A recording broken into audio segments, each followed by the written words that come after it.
I'm now going live on YouTube. But it's Hi, David. Good to see you. okay. I see the link to the slides. I'll also post them on the website.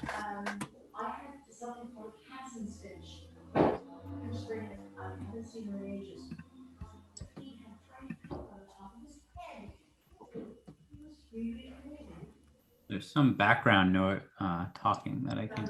Well, that's probably me. Oh, okay. No, I just wanted to make sure it wasn't something weird. Okay. I think we're in good shape.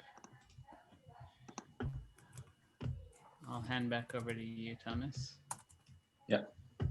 And if you can make me co-host again.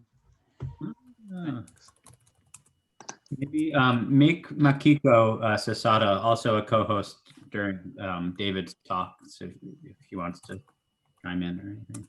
Oh, sure. Hi, Makiko. Hi. Being here. Oh, hello. Hi. So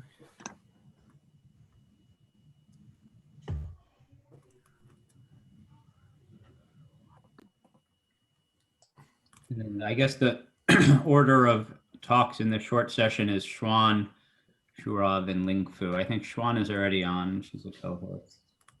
I think Sourav is here. I saw Sourav earlier. I don't see him right now. He may be disconnected. I'll keep an eye out for him.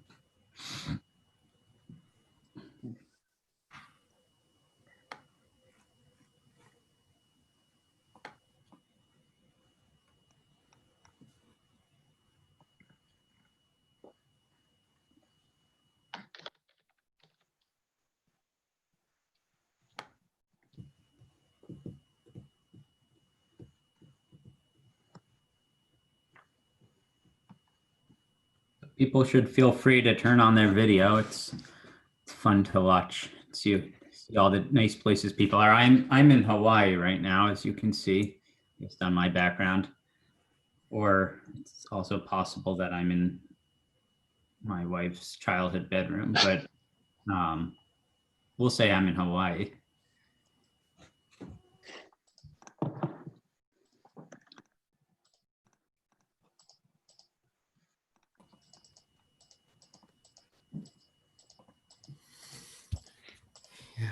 So Zoom's virtual background.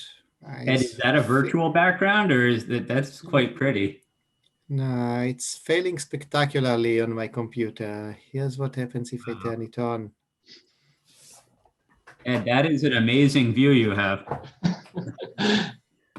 So It looks like and yeah, so yesterday I was wearing a yellow shirt and they tried it and it decided to only show the shirt. It was quite, it was very cleanly showing the shirt and removing my face. Looks like you're drowning.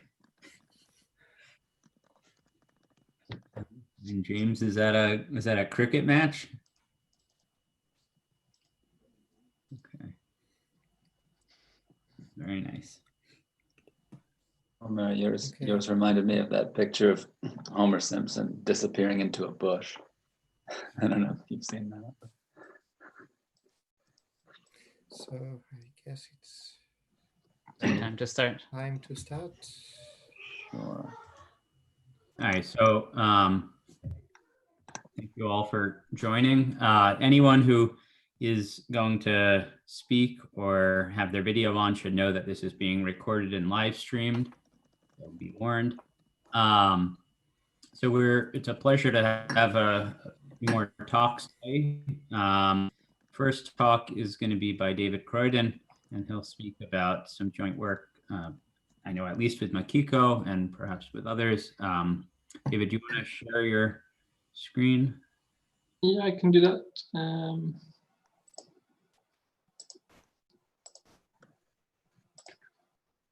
Okay. And so the way that will work is that anyone who wants to should feel free to ask questions in the chat. Make sure to direct your questions to everyone. If you direct it just to the speaker, it might not be seen. And then there are a few people who have the ability to unmute themselves and can ask the question out loud, or people can answer directly in the chat. When we're done with the talk, everyone will be able to ask questions, and we'll pause the recording. And then we'll go like this and insert in some breaks during the course of all of this.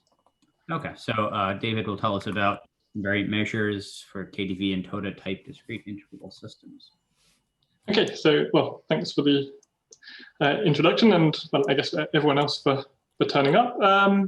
So yeah, I'll be talking about KdV and Toda-type discrete integrable systems. And so, yeah, maybe these are a bit of a different flavor to some of the other models that you'll have been hearing about from Ivan and other people this week. But I'd say, well, to begin with, don't panic, because I'll be introducing all of the models that I talk about sort of from the basics. So it doesn't really matter if you haven't met them before. And I'll also, at least two places, I think, try to connect them with things that you have met this week. And well, just at this point now, I guess I'd highlight that these are a bit simpler than the kind of stochastic integrable systems that you've been seeing this week, in the sense that the models that I look at will be completely deterministic. So once we have our initial condition, then the dynamics are completely deterministic. Hopefully, though, I'll sort of be able to convince you that there's still enough interest in their behavior when we start these systems from random initial conditions to study these from a probabilistic point of view. So that's kind of part of the motivation of the talk, really. So yeah, and as Ivan said, so this is joint work. So all of it's joint work with Makiko Sasada, who's well, normally in Tokyo, but now in New York, and also Satoshi Tsujimoto, who's in Kyoto with me here.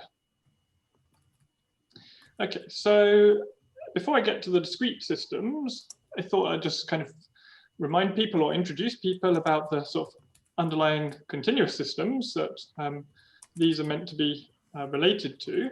And so the first of these is the sort of famous classical KdV equation. And so this is this PDE that's meant to be a model for describing waves in shallow water.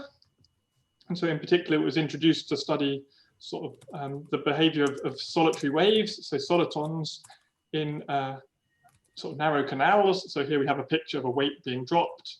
It creates this kind of this waveform that's preserved, its shape's preserved, and it moves at some constant speed off to the right here. So this is the basic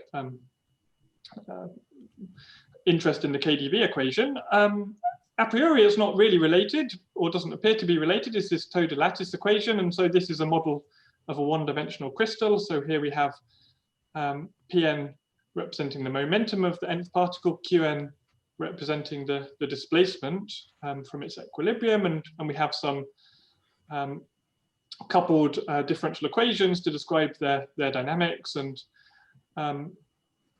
just as with the KdV equation, this is a system that emits solitonic type behavior. So we see these kind of traveling waves as solutions to these equations, and a bit more than that, actually. So solitons, I guess the other kind of property that these have is that these behave something like particles, so that these are preserved by the dynamics. So for example, here we have a large soliton moving at some speed, overtaking a small soliton that's moving at a lower speed. And there's some interaction here that kind of affects the trajectories, but after the interaction has happened, then the sort of waveforms are reconstructed and they move off sort of more or less independently. And similarly, we see these kind of soliton type decompositions in Toda systems too. Yeah, and actually I should say that actually there's a very nice paper just from last year by three authors, Killip, Murphy, and Vizam, maybe I could have put them here, who use this kind of solitonic decomposition of solutions to KdV to show invariance of white noise for this equation. So this had been earlier showed on the torus, but they used it to show the invariance of sort of the whole line white noise as a solution for KdV. So that was kind of a nice recent result in this area. So yeah, so these are the sort of continuous models that underlie everything I talk about.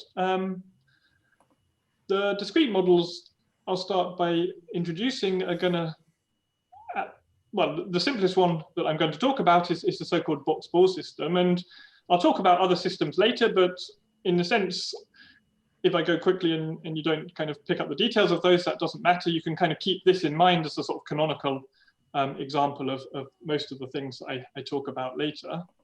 And so this is a simple particle system. We just have one-dimensional configurations. And so we have, as per the name here, we have boxes and balls. So the boxes are just the integers. And balls just sit in the boxes. And so we write eta x is 0 if we have an empty box, eta x is 1 if we have a ball in the box. And to begin with, let's just think about a finite number of balls in the picture, just to make things easy to begin with. And so the evolution happens as is described here. So we go along the configuration until we reach the sort of leftmost ball, which of course is possible in the case of finite number of balls. And we move this to the first space available on its right. So we just move along this little red line from 2 to 3 here. We then look along to the next left ball and move that to the first empty available space, and so on. And so when we get to this ball at position 5 here, we can't put it in 7 because that was already taken. So we have to move it all the way down to 9 and so on. And so one time step of the dynamics is just has happened when we've moved all of the balls exactly once. So in this case, we move according to all of these colored lines, and we end up seeing this, this time 1 configuration down here. So hopefully that's kind of reasonably clear to understand, and maybe less clear to understand is this formula over here, which kind of describes that a bit more formally. So in particular, to see a ball, so to have a configuration after time 1 having a ball, so being equal to 1, we need to see an empty space in the previous configuration, and then this infinite sum here just represents the fact that we're carrying at least one ball into that site. So we have at least one line, one of these kind of colored lines that passes into that ball. So we've sort of seen more balls than we've put down. And so that's the role of this infinite sum in here. And of course, in the case of finite number of balls, we can sort of start this recursion here by assuming that we just have kind of initial condition to the left of the particles being 0. So we see no particles after one step of the dynamics to the left of where we originally had particles. So yeah, being probabilists, of course, when we see sort of 0s and 1s, we want to make these all random and ask about what happens in this case. And in particular, a natural kind of question is what kind of measures are going to be invariant for these dynamics. And of course, you can immediately see if we're going to want invariant measures here, sort of the process is somewhat transient in the sense that each particle is moving at least one step to its right. We're going to need to kind of keep on adding particles into the system to sort of preserve the mass of the system in any kind of finite region. And so we're going to need to think about infinite numbers of particles in our system. And so that's the sort of first question: how do we extend the dynamics to that case? And well, to this end, we have a slightly different description of the dynamics. So this is equivalent in the case of a finite number of particles, but it turns out to be useful to add this kind of extra auxiliary process. And so this entire picture here represents, again, just one time step of the dynamics. And what we're thinking about is we've got this little carrier, or maybe a truck or a lorry, coming along. When he sees a particle, he picks it up. And when he sees an empty space, he puts it down, and so on. So as we pass these 3 particles here, he picks them all up and then puts them down according to the empty spaces he sees, and so on. And after he's passed all the way from the left to the right here, then we see the new configuration. And so again, this we can write this down mathematically. This is the description of the carrier evolution from left to right, where un is just the number of balls being carried from sort of n to n+1 here.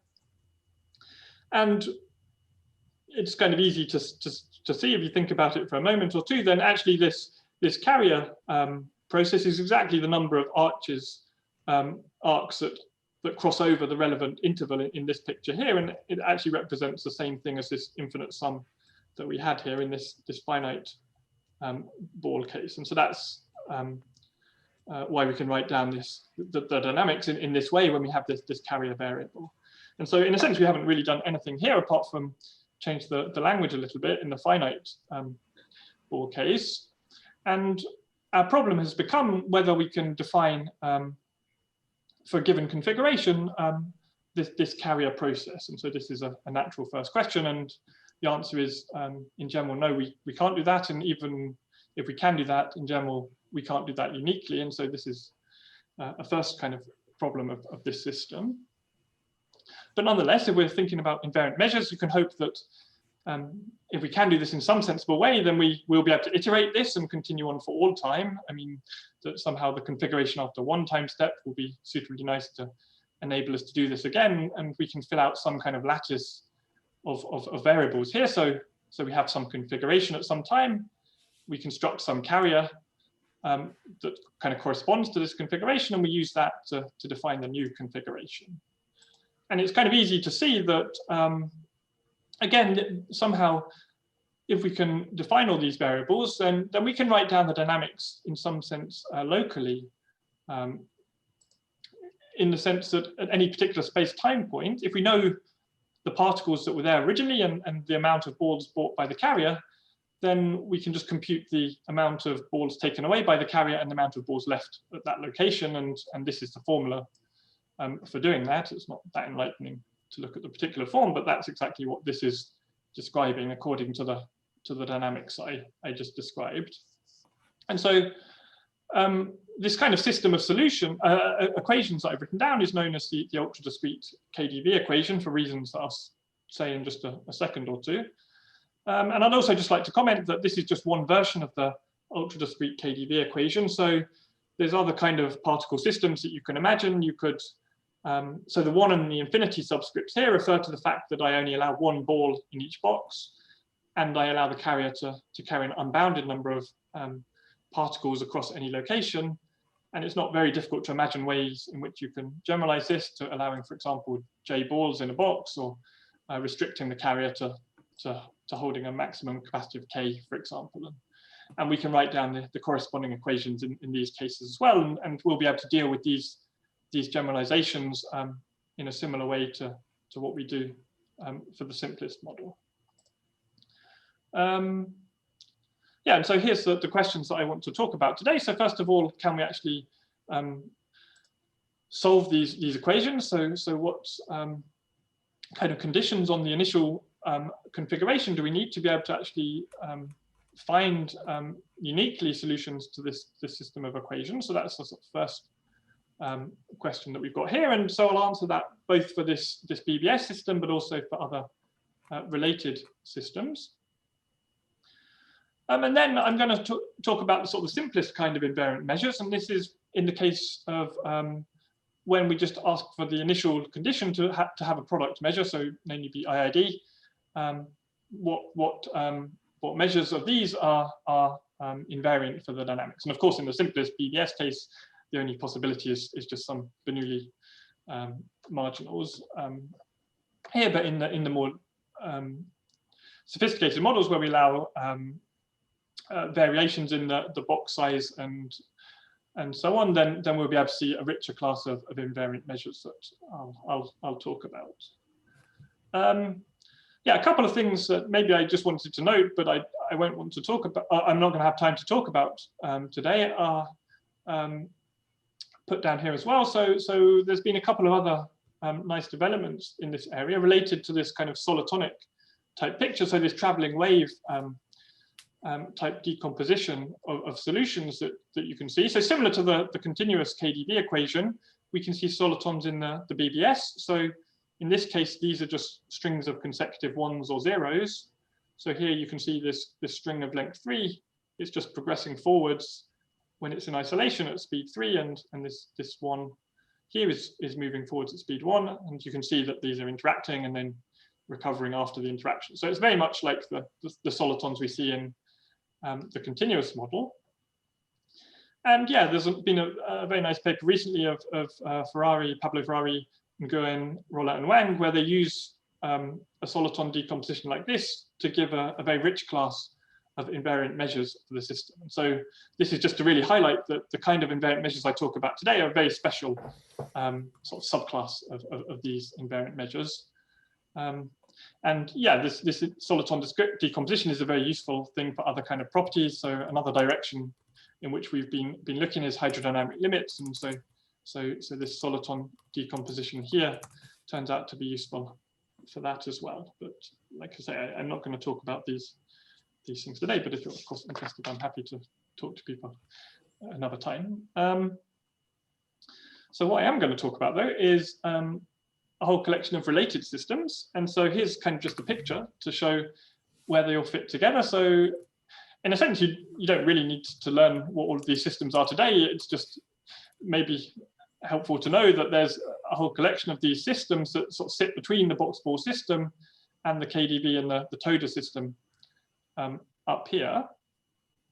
And so just very briefly, so this is the KdV equation that we just saw. We have this lattice structure that looks like this, and we have some, well, this is the more general version where we allow variations in the J and the K here.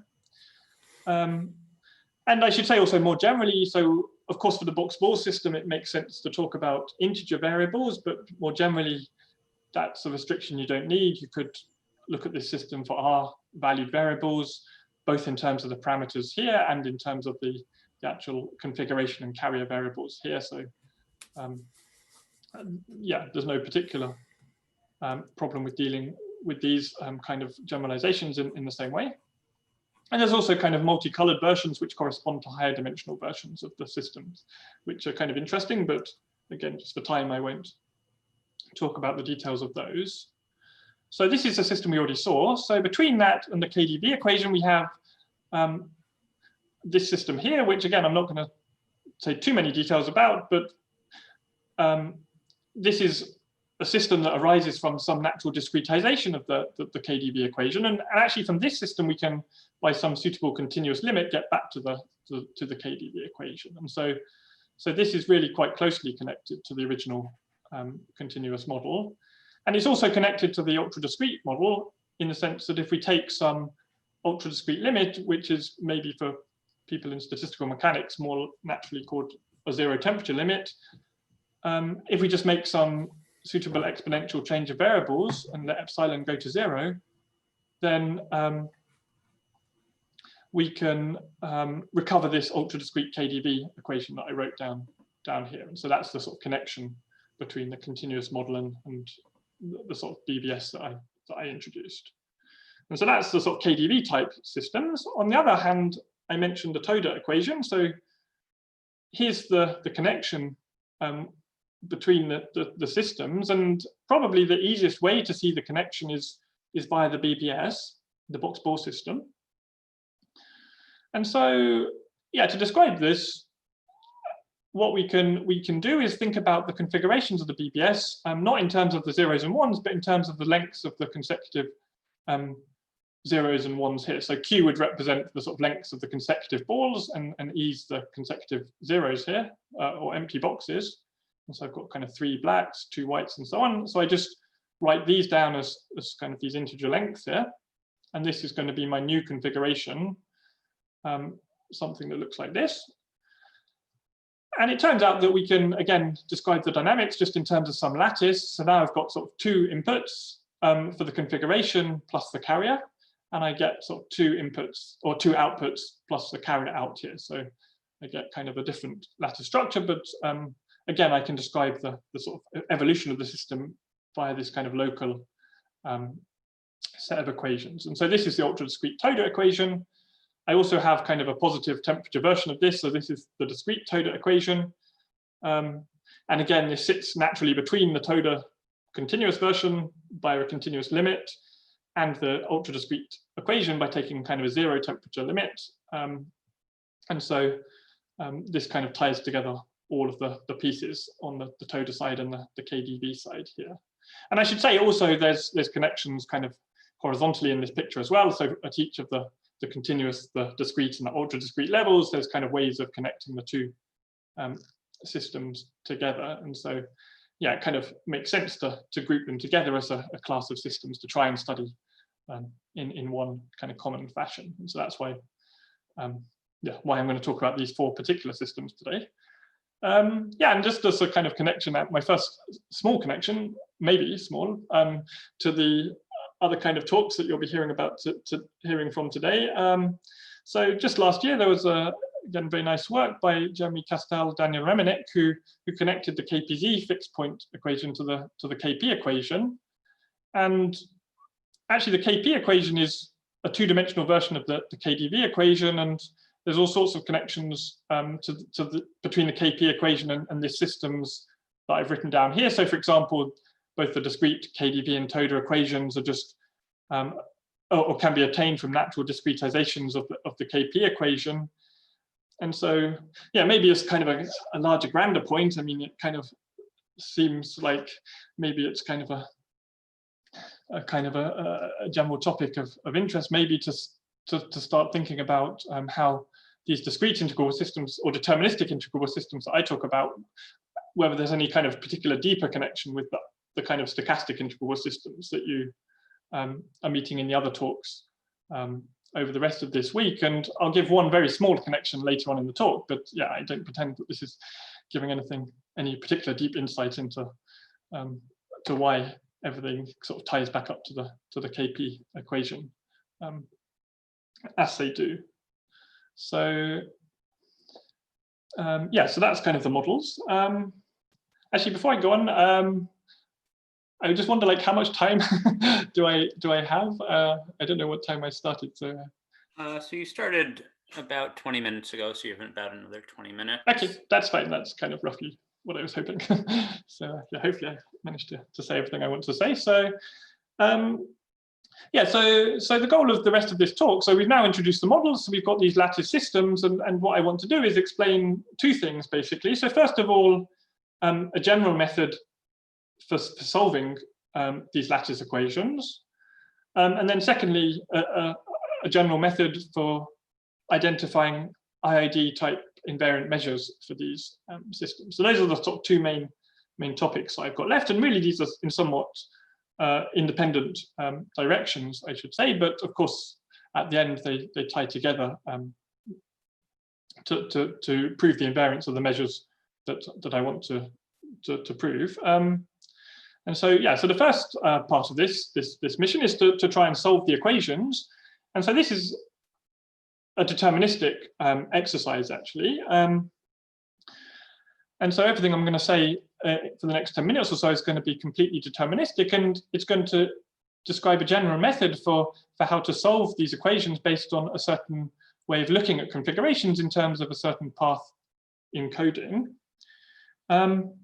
And again, this is simplest to describe for the basic Boxball system, and so I'll start by doing that, and then I'll try and at least hint at how we can do a similar thing for the more complicated systems that I wrote down. And so here's essentially the entire story for the Boxball system. So let's recall we have these configurations. So again, just to begin with, let's think about finite configuration for simplicity. And I'm going to write this, encode this in terms of a random walk path. So I just start at 0, and I'm going to jump down 1 each time I see a particle, and jump up 1 when I see an empty space. And so I just can encode this configuration in this black line here, this random walk path, not this walk path, I guess. And what I want to tell you is how we can see in this picture as well, quite straightforwardly, a way to describe a carrier process, and also a way to describe the dynamics of the process. And so for the first of these, I'm going to start by introducing the past maximum process. So this is this red line here. So this is just the past maximum of the path S. And well, because I'm assuming I've got finite configuration, maybe I've got no particles on the left here, so I just have a vertical line, so my path maximum is just coming up sort of linearly on the left there. And so it follows this red line. And I'm going to define a process to be the difference between this and S. So this is this blue line shown here. And it turns out that, again, it's a reasonably simple exercise to check that this exactly corresponds to the load that's carried by the carrier at each particular location. And you can roughly see that in this picture. So I come with the carrier empty. When I see particles, I go up and down and so on. And the time when we have to worry is when we get back to the maximum. If we jump up, then this is when the carrier, of course, is empty and it remains empty. And so we replace this kind of jump here with this flat part in the path. And so it's kind of a reasonably easy exercise to check that this corresponds to a carrier process. And I should say, maybe this as well is another good time to make another point about, so I talked about the uniqueness of solutions. And so you can see actually, I could have equally have written down a process that satisfies all of the equations for the carrier if I started the path maximum at any fixed level. So let's suppose that I just assumed that the path maximum at like -infinity was given by 1 or something. And so I just redrew my line, red line along here. And I defined a new process U to be this new maximum minus S. Then this would solve all of the equations of the carrier. And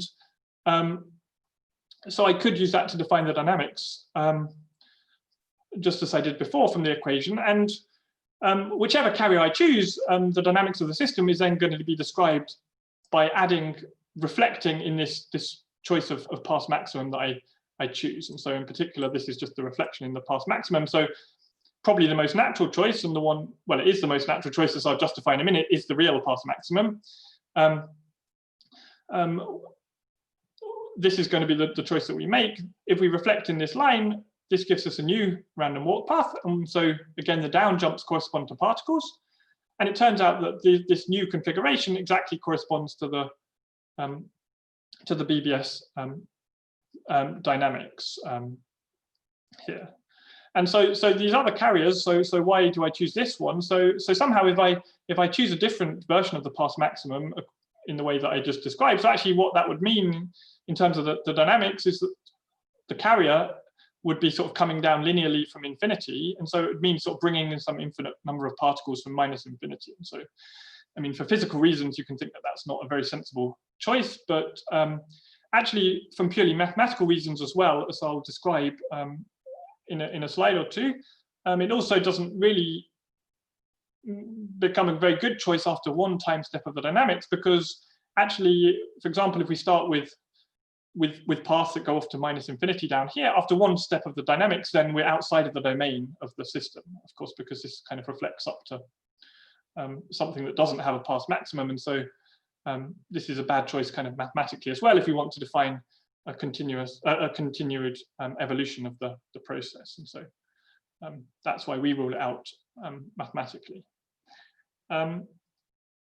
Okay, so just as a comment, so I would think many probabilists have seen this before. So this reflection in the path maximum, of course, was not new to this study. So this is well known as Pitman's transformation. So Pitman used it to connect, well, to show how you could construct a three-dimensional Bessel process from a one-sided Brownian motion. So this was in 1975, and there's been many variations of this studied, and it's kind of appeared in many different places. So yeah, it's kind of a very natural transformation in the area of stochastic processes. In a sense, it's a little bit magical why it appears if I just write it down like this, but actually, given the way that I've defined the path and the carrier here, actually, it turns out that this Pitman transformation formula down here is exactly just equivalent to this formula here. And all this formula is doing is representing some kind of conservation of mass. So somehow this thing on the right is the number of particles that we had at the space-time location before the carrier came. This is how many particles the carrier brought to that site. And then on the left-hand side here, I've got the particles left at the site and the particles taken away. So we just have a conservation of mass. And so that's really what's giving us this Pitman transformation in this system. So yeah, because I don't have too much time, I'm not going to tell you any of the details for any of the other systems, but we can do similar kind of things. So if we define the path encoding suitably, we can also write down suitable versions of the path maximum process. So these are either, in the ultra discrete cases, things that look exactly like path maximums. So here we just got a two-step average, but it's still a path maximum. In the positive temperature version, so the discrete systems, I've got sort of the natural or a natural sort of positive temperature version of a supremum in some sense, so the log integral exponential transformation. And of course, under the suitable ultra discretization, sort of zero temperature limit of the path here, then we can recover again this operation from the discrete one here. And so these are sort of naturally connected, just as you might expect. Yeah, I should say, I mean, there's no parameters appearing here. So the parameters J and alpha in the discrete KdV and ultra discrete KdV, so these are appearing in the path encoding. And actually these transformations here are just for the case when we're at k is equal to infinity or beta is equal to 0 in these models. So at least in the ultra discrete case, we worked out the story, and with a sort of more novel version of a path maximum, we can also write down a sort of Pitman type transformation in the general case as well. But yeah, it's a little bit fiddly to write down, which is why I don't do it here. And another just minor comment is we need, as well as the Pitman type transformation, we need a shift in the Toda ones just to represent the shift in the lattice variables that we saw earlier. And so, well, here's some pictures. The exponential ones are just a bit smoother, I guess, than the ultra discrete ones, as you again might expect. Yeah, and well, I don't have too much time, so I would go kind of very quickly on this slide. But this is essentially the general argument that we use. So essentially, what we want to do in each of the systems, we've got some configuration, some carrier. We want to sort of change coordinates in some sense so that we have a conservation law of this form. So the a minus 2b is a convenient conserved quantity to use to get the Pitman transformation in the end. And if we then use this kind of change of variables to define our path encoding, then the only remaining problem is to compute our appropriate path maximum. And so this boils down to solving this recursive equation. And so, of course, this is the same level of difficulty as finding the carrier process originally. And so I don't claim that we've done anything apart from change notation. But the couple of nice advantages are that A, we can actually solve this equation in examples. So namely, and then we get these various operators here. But a bit more than that is, you can see, so if we reflect in this path maximum of Pitman, if we start with some function that's basically asymptotically linear, so you have like Sn over n converges to some limit, then this is a property that's preserved under this reflection in the path maximum. And so this kind of path encoding picture gives us a very convenient way to check what kind of sets are preserved by the dynamics, and in particular allows us to give a suitably useful for our purposes class of solutions of initial conditions for which we can find unique solutions to the initial value problem. And so this is an important part of the story for us. And so, well, this is just a story for the BBS. Maybe it's too much notation, but the point is, like I say, if we start with some initial condition that's got kind of a positive gradient, so this would be the case, for example, if your particles were just IID with density less than a half, then our path encoding would satisfy this kind of condition. Actually, just an ergodic initial condition would be enough for this. Then we take our initial path encoding, we do our Pitman transformation, and that gives us our configuration and carrier variables across the lattice. Okay, and so that's the general story. And we can do essentially similar things for the other models where we replace the path maximum and the path encoding by appropriate things. Again, so well, here's just a little picture about what these kind of things look like when we iterate the Pitman transformation. And this, I think, is with IID particles here. And yeah, I don't have too much time, but maybe videos are kind of nice things to see. So here's, oh, my video's gone a bit slow, but let's refresh this page. My video is dying a bit, so maybe it's not very nice to see. Oh, here we go. Yeah, so here you see the kind of, this is just showing a slightly larger scale simulation. So you kind of see the solitonic behavior, the larger solitons kind of moving through the system quite quickly. This is actually an invariant initial condition, some Bernoulli IID condition with parameter less than a half. So this is the BBS, and here's just for fun the corresponding discrete KdV version. So you can see similar kind of behavior, but the system looks a little bit smoother in terms of the kind of configurations that you're seeing. Yeah. Okay, so yeah, so I guess I got about 7 minutes left, so I should probably go on to the last part of my talk. So this is about the invariant measures part of the talk.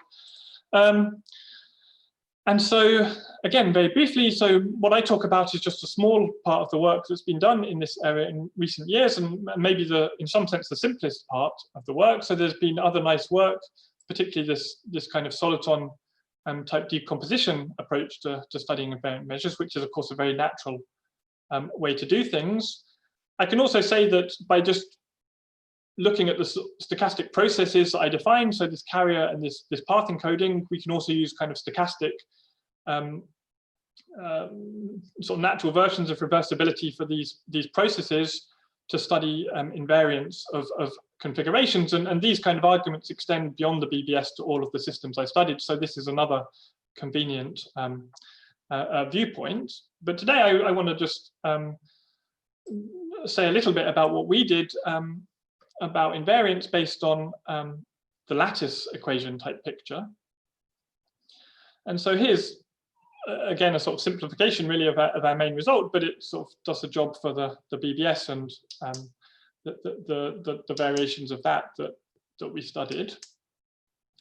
And so essentially what you might hope is that what we're asking for is if we have configurations that are IID, what we want to know is which of these are going to be invariant under the dynamics. Okay, so which IID configurations satisfy this property here. And so this is a global invariance condition, and it's natural to ask how much we can tell from local invariance of the system. So namely, if we given a measure mu down here, if we can find a measure nu such that this product is invariant under this the relevant dynamics, is this enough to give us the invariance of the whole system? And it turns out that essentially the answer is yes, as long as these measures are supported on suitably nice sets where we can solve the initial value problem. And so this is the additional condition here. And so this is the non-local part of the theorem. And actually this is, in a sense, the harder part of the theorem to check, but that we already checked now using all of these path encoding type stories, which is why I spent so long talking about that. And once we've got that, then all we do is we have reduced this problem to this kind of simple inverted commas set of lattice equations. So we just now need to solve the problem locally to determine our invariant measures. And so that was kind of our general approach. And this turns out to work for all of the systems that I introduced so far. So just to describe the KdV results very quickly. So in this case, we can solve these equations in the ultra discrete case. So we just have up to trivial measures, and yeah, I should say we solve them. We're a bit lazy because we assume either a density or a suitable lattice support. We can show exponential or geometric conditions, invariant measures for these systems. So that's for any parameters. In the discrete KdV case, we can only solve the problem when one of these parameters is 0. And so these, again, it's not that informative to tell you what these are, but these are generalized inverse Gaussians and inverse gamma distributions. And so the more interesting thing to tell you is why we know that these are the right distributions in these cases. And so this links us to another very nice classical area of probability. And so this is related to certain characterization theorems of various types of random variable based on sort of independence preservation under certain transformations. And so perhaps the most classical of these is this theorem due to Katz from 1939. So what he showed, for example, was that if you have two independent random variables, you transform them to x plus y, x minus y, then this output is independent if and only if these variables are normal. And so this is a characterization of, I guess, coordinates being invariant of some kind of rotation. That preservation of invariance of the coordinates under this rotation is unique to the normal distribution, the bivariate normal distribution. And since then, there's been various other kind of characterizations of distributions of this form, where we start with independent random variables, we have some map, the output remains independent. So this, of course, looks a bit like this picture down here.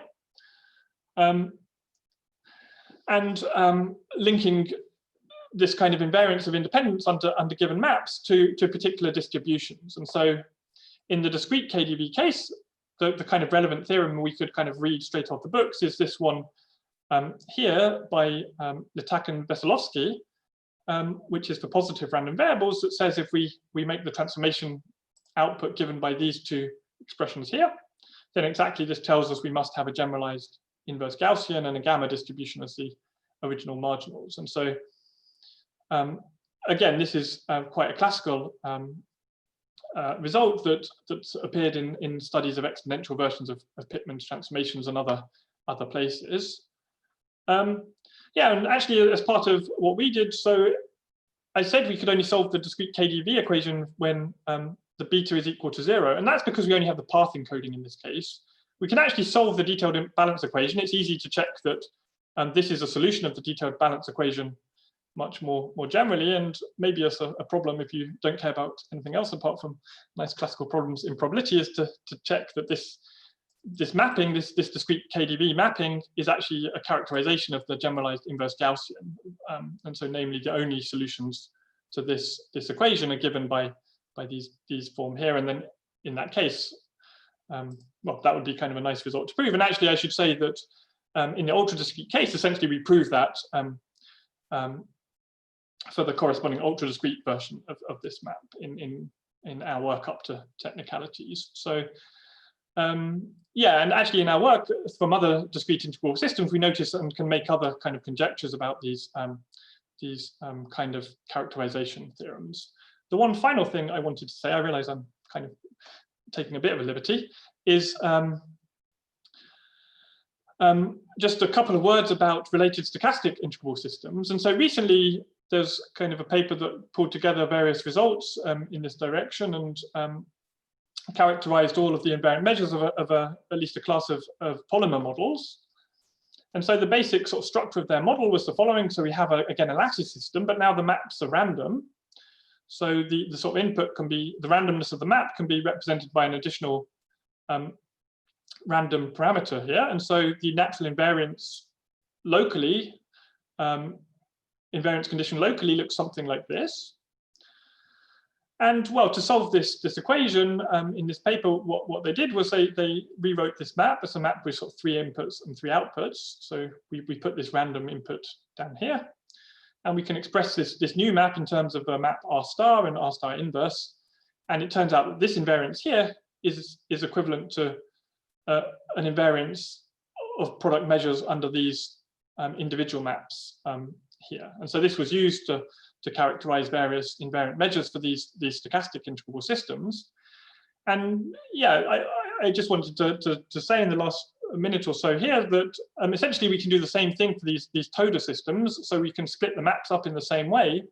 And actually it turns out that at least in a couple of examples, the maps that you see exactly correspond in both the Toda cases and a couple of these stochastic integrable systems. So namely the directed last passage percolation corresponds to the ultra discrete Toda, and the directed polymer model with slight weights corresponds to the discrete Toda map. And actually we also notice other connections with a couple of other stochastic integrable systems and can approach them via similar arguments. And maybe just as a final comment, yeah, maybe this kind of motivates a little bit more systematically kind of thinking about which discrete integrable systems sort of match up with stochastic integrable systems via these kind of transformations, and exactly kind of how we can use these kind of connections to connect invariant measures and other properties of these systems, I think is an interesting future direction of research. But yeah, like I say, I'm sorry for taking a liberty and overrunning my time. I will end there. Okay, thank you. Thank you very much, David. Let's all thank the very nice talk. And well, you know, even though you did go a little over, I'd like to see if there's some questions. It's a very interesting subject. If anyone has something they want to put into the chat, or they can unmute themselves.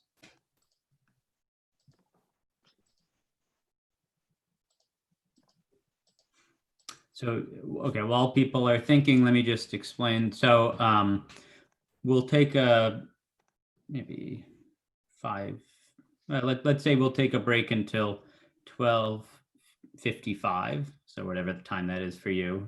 So an 8-minute break. And then we'll start up with the shorter talks, starting with Xuan Wu.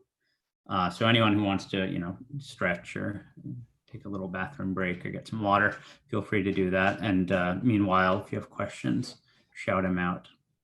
Oh, Alan cannot unmute himself. Let's see. Maybe somebody can help him with that. Participants should be able to unmute themselves now. Oh, but he doesn't want to ask a question. He's just saying that. He's just getting chatty. Just telling you. Thank you, Alan. I had a question. It's kind of a question about general motivation. Oh, okay. Well, let me yield to Promit because he's asking a specific question. So he's asking, do Xuan and Noack show some RSK correspondence for the Boxball system? Yeah, I don't know. It's a short answer. I don't think so, but yeah, I mean, I guess anyway, kind of connecting these kind of properties of the models. I mean, yeah, all we did so far is exactly just notice this connection. We haven't actually pursued any particular aspects of the model that, you know, whether this tells us anything more deep about the behavior of the models, whether we can connect any other kind of aspects of them. But yeah, certainly this is a good direction to think about, definitely.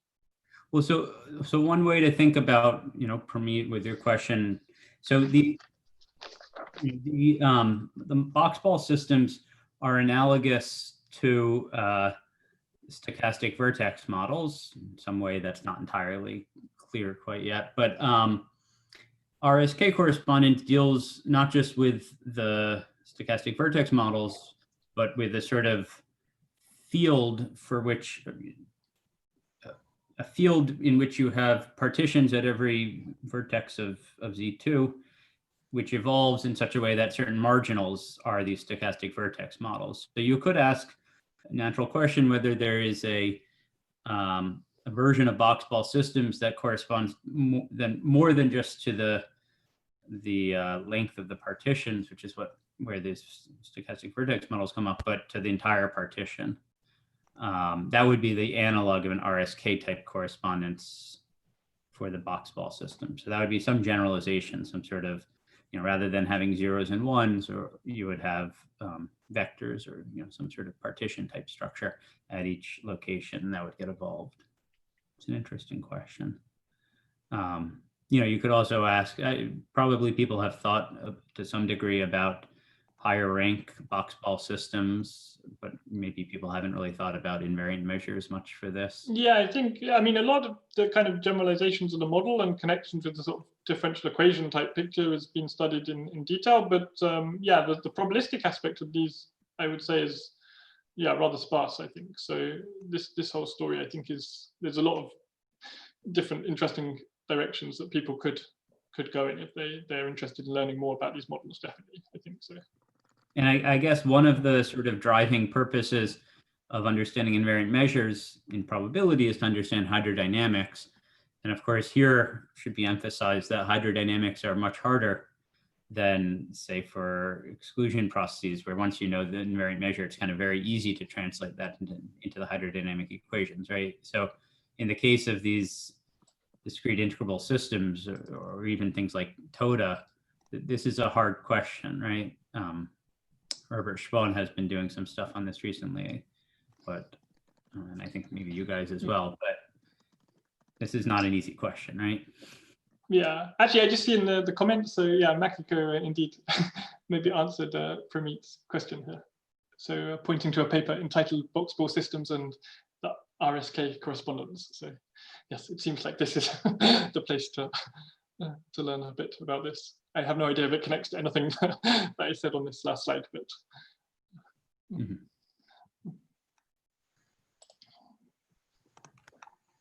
Okay. Any other comments, questions? Okay. Thank you very much, David. Okay, thank you. Okay. So yeah, I should stop sharing. Yes. Okay. Yeah, sure. So we'll skip. We'll still wait another 3 minutes. But Xuan, are you there? Okay, there you are. Do you want to unmute yourself, Xuan? Yeah. Okay. So let me send the link around for Xuan's talk.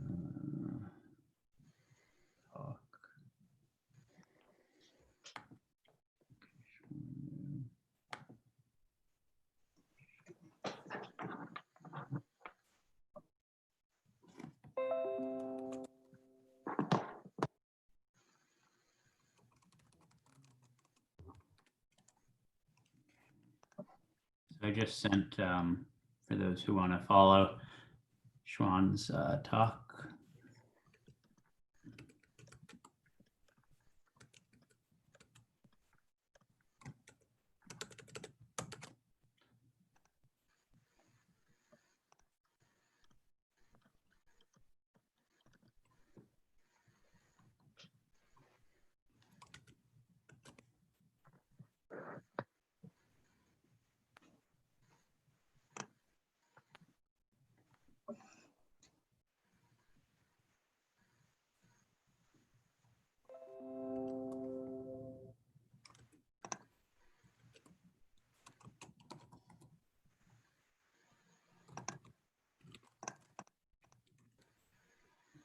Sent around Lingfu's slides as well. Sourav, have you sent me slides? Maybe if you can do that for your talk.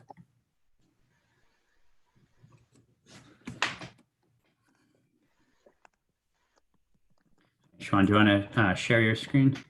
Yeah. Thanks. Oh, crap. I only shared them with one person. That's what the Zoom has this tendency that when you, oh wait, this is, okay. Sorry, the one I just shared was Lingfu's. Let me copy this text.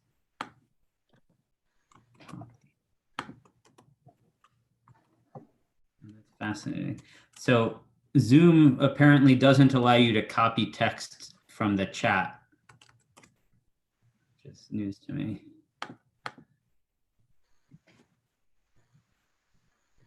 All right, I will start recording now, but we can start whenever. Okay, so Emer says on Linux it does. Interesting. All right, so I just sent everyone Xuan's slides, and then I'll share the other ones before the talks. Okay, so Xuan Wu, who's going to speak to us about tightness of KPZ line ensemble, and we have 15 to 20 minutes, including questions per talk. So, right, thank you. Go ahead, Xuan. Yeah, so I'll be talking about tightness of KPZ line ensemble. We have seen the following KPZ line ensemble in Ivan's lecture, so I'll just quickly remind you some key properties for the KPZ line ensemble. So here we have the solution of KPZ equation embedded as the top curve of this KPZ line ensemble. Also, we know that the KPZ line ensemble enjoys a softened version of Brownian-Gibbs property. By soften, it admits the curve for going out of order. For example, for these two parts, the curves are out of order. More specifically, the Brownian-Gibbs property provides or like helps us specify the marginal law of the KPZ ensemble inside some compact region. For example, if we zoom into the first C curve here, and if we look at the region, the domain from A to B, we can specify the conditional law inside this interval for the second curve using a Radon-Nicodim derivative with respect to free Brownian bridge. And this factor here is the so-called Boxball weight, and I'll call this W. And even though it looks complicated, there are only 3 facts we need to know for the talk today. So this W, as you can see, that is bounded above by 1. And also it is bounded below by some positive value if the curves are ordered. If the curves are non-touching. And also, in order to have a probability measure, because the factor here is less than 1, then we need this normalizing constant. It is just the expectation of this Boxball weight with respect to the free Brownian bridge measure. And one of the core directions in the KdV universality class is to study the large time asymptotic behavior of the models in this universality class. For this KdV ensemble, if we consider this characteristic scaling, then we will get this so-called rescale KdV ensemble, which note as this is more HT. And let me just note that directly by changing variables, you can show that the Hamiltonian now change into this new exponential function with the extra factor. One of the big open problems in this field is the conjecture by Corydon and Pitman in their KdV ensemble paper. So they conjecture that what they expect as t go to infinity, the KdV ensemble should converge to the area ensemble shifted by a parabola. This could be strong evidence could be simply just by looking at the Hamiltonian function. So if we let t go to infinity, you can see that the Hamiltonian function originally is a smooth one, but it will degenerate to this step function. When x is greater than 0, which means the curves go out of order, then the polarization is infinity. So this gives exactly the non-intersecting Brownian-Gibbs property as enjoyed by the area ensemble. And as you can imagine, in order to show convergence, the first step we can think of is to prove the tightness. And this is exactly what we did. So we can show that this scale, the KdV ensemble is tight along the scaling. Also, we can see something about the subsequential limit. For any subsequential limit, it will be a non-intersecting line ensemble, and also it enjoys the same Brownian-Gibbs property as enjoyed by the parabolic shifted area ensemble. So I will focus on the tightness today. So before I move into the argument, I would like to remind you the tightness criteria. Instead of working with the full line ensemble without of generality, we can just look at the restricted line ensemble to some arbitrary compact domain. So for example, if you look at this illustration, we'll only look at the first 3 curves restricted from interval L to R. And what do we mean by tightness? So suppose you have a sequence of probability measures. The tightness is that you can always find a compact set, and then the mass outside of the compact set could be bounded from above as small as you want, which means we don't want to lose mass when we take the limit. And then how do we compute this probability for this line ensemble to lie outside this compact set? Remember, we have this Brownian-Gibbs property, which specifies the law of this restricted line ensemble. So this is with respect to a free Brownian bridge measure, the Radon-Nicodim derivative is this one. Remember, this Boxball weight is always less than 1. So we can compute the probability to be outside this complex S. We can bound it by this term. Now, this is the integral against with respect to free Brownian bridge measure. And it's easy to find such a complex set for Brownian bridges because the Brownian bridges are very regular. Then the control all boils down to bounding the normalized constant from below. And in order to have this to bounded from above, then what we hope is that the event such that the normalizing constant being bounded from below is very typical, in the sense that the probability will be very close to 1. So this is what we need to prove the tightness. And instead of proving this stronger version, I'm going to prove a weaker version today. So instead of having the normalizing constant bounding from below with probability very close to 1, I'm only going to show you that bounding the normalizing constant from below has some positive probability. So let me remark here, this is actually not far away from the stronger version. So, which means we can upgrade or further strengthen the weaker version using Gibbs property. And now let's work with this. Xuan, to clarify, so the stronger version says that the probability is very close to 1, and the weaker one says that it's not 0. That it's a little bit okay. And then you go from one to the other using some sort of resample, like importance, not importance, some tilting argument or something.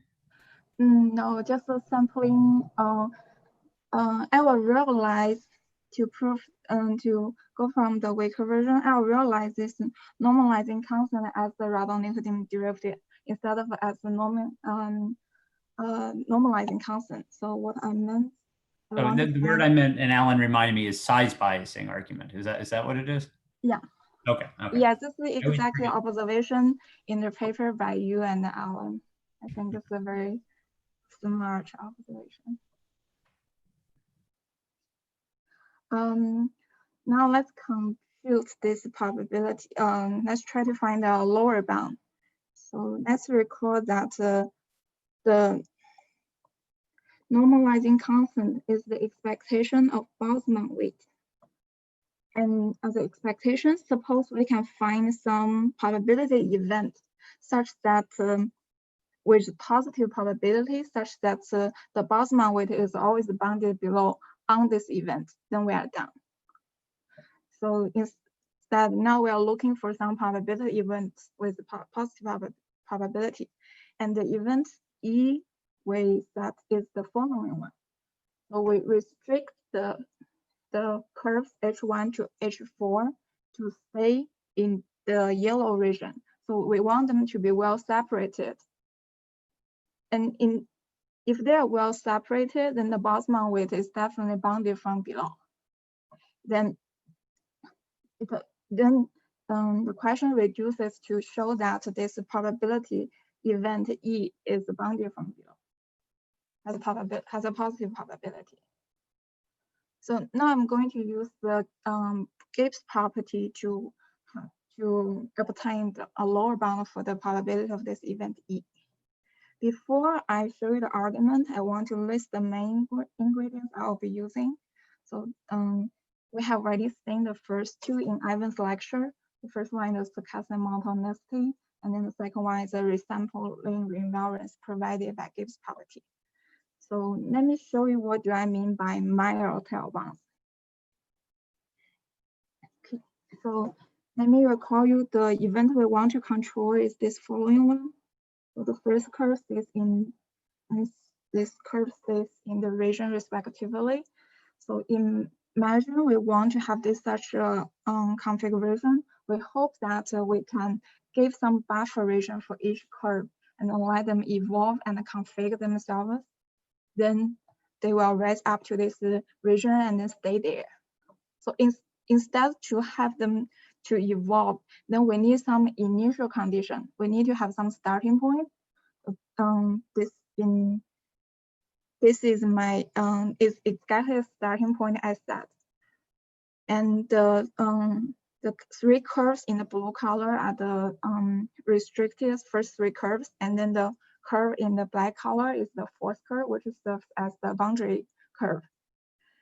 This starting point I set is that all of the values of these curves are between -m and n.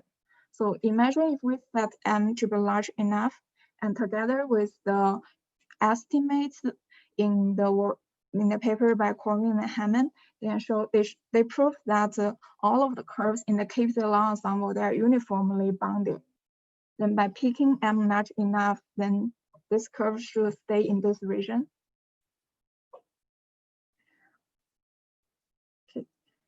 Now I'm going to first raise the curves to be above this yellow region, and I'm going to push them down to have them stay in the yellow region. So what I'm going to do is first raise the first curve. Let's resample the first curve from these two ending points. Then what I want is to have the first curve jump up to this level, 11m. So I gave unit travel time for the first curve, and I wanted to jump above 11m and then stay above 11m.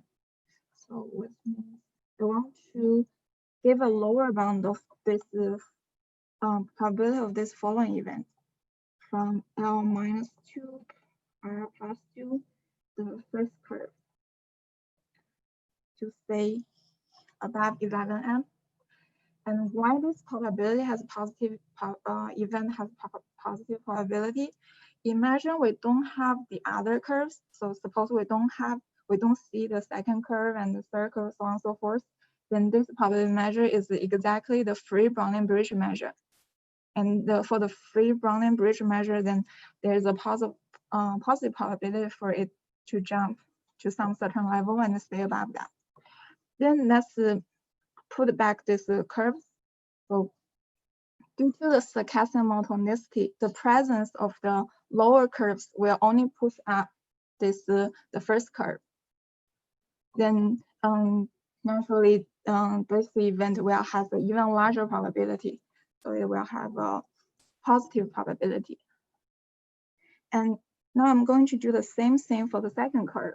Also give 1 unit travel time for the second curve, and then let the second curve to stay above this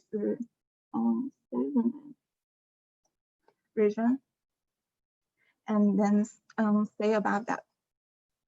This could be proved using the same argument. The extra difficulty is that we have the presence of the first curve, which will kind of push down the second curve. But this is not too bad because the first curve stays above 11m. So there is enough room for the second curve to jump. Then we can do the same thing for the third curve.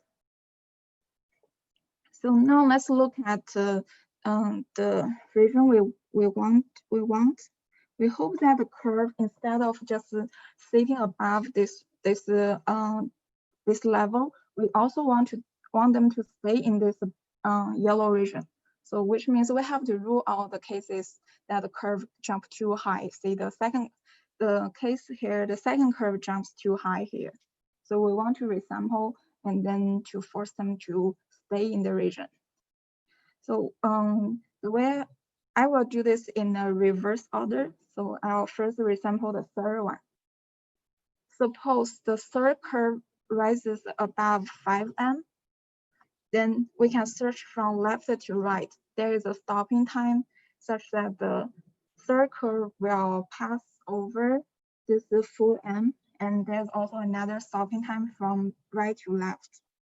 Then we can use the strong Markov property to resample the trajectory in between this stopping time, and then argue that there's a positive probability for this green trajectory to stay in this yellow region. And then we can do the same thing for the second curve and same thing for the first curve. Every time these events have positive probability, so in the end, we achieve the event we want to control, then this implies this event E has a positive probability, and which further implies the normalizing constant boundary from below has positive probability, and that's the argument. So it's also the end of my talk.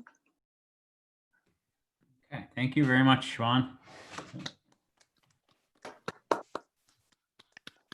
We do have time for any questions people have.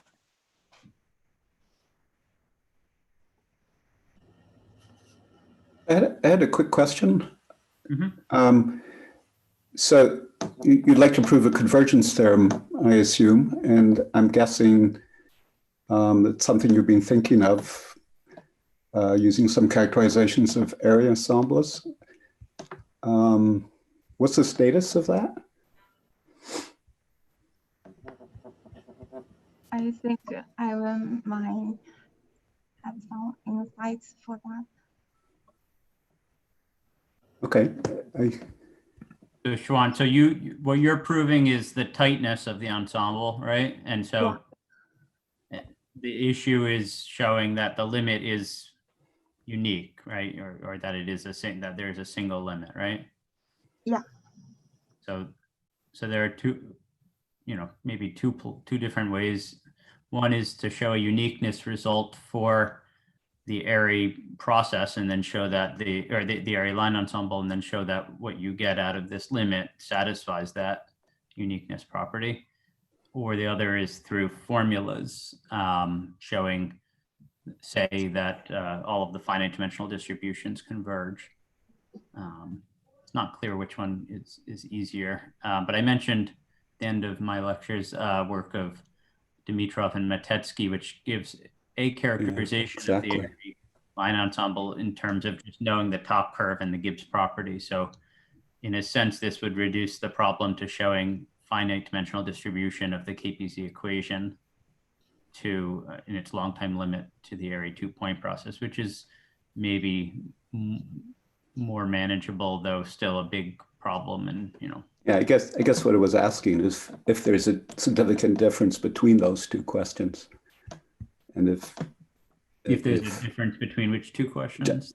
Just getting the top curve and getting the whole ensemble, does that simplify things? Yeah. So it certainly is simpler to get, in principle, if you get the whole ensemble, you get the top curve. So that, but what it seems like from this work of Dimitrov and Matetsky is that knowing convergence of the top curve and having the Gibbs property gives you essentially convergence of the entire ensemble. There's, of course, work needed to be done because they work directly in the limit, involving the non-intersecting Gibbs property. But she has the Gibbs property, right? That was part of the theorem. Yeah, that's right. So once from her work, I think that it would follow then that if you could show the top curve converges, then it implies the whole ensemble converges. Then maybe there's some technicalities that need to be dealt with. Hugo had a question. Can you say a word about the second part of the theorem, non-intersection plus Airy line ensemble, Brownian Gibbs property of subsequential limits? As I explained during the class, this is natural based on the form of H. What are the obstacles? So basically, what is the challenge in proving the second part, that subsequential limits have this non-intersecting Gibbs property? Yeah, so by looking at the Hamiltonian, just a heuristic, and if you look at the pre-limiting line ensembles, they could go out of order. So it is not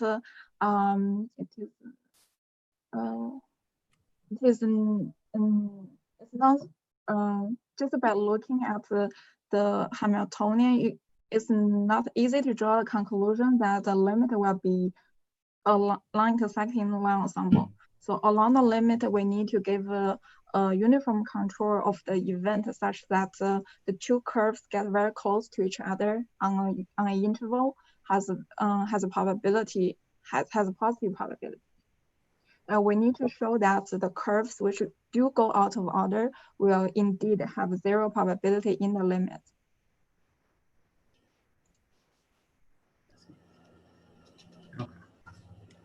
Okay, so we should transition to the next talk. Thank you very much, Xuan. And Sourav, do you want to, you're going to use your tablet, so share the screen. So I'll actually project my sheet where I will write on the screen. So. What was that? I mean, I will write it on a sheet of paper and I will just project it. Okay, whatever you're going to do. And so Sourav will speak about Brownian absolute continuity for the KPZ fixed point from arbitrary initial conditions. Go ahead.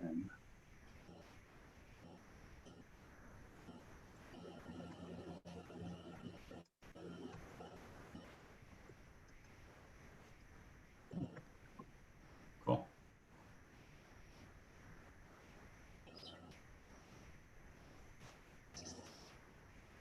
All right, so you can start whenever.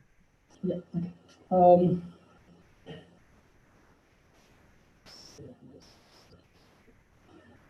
So thanks, Ivan, and thanks. I would like to thank the organizers for inviting me to give this talk. So I would speak on the Brownian absolute continuity of the KPZ fixed point, starting with arbitrary initial condition, and this was a joint work with Balint Virag.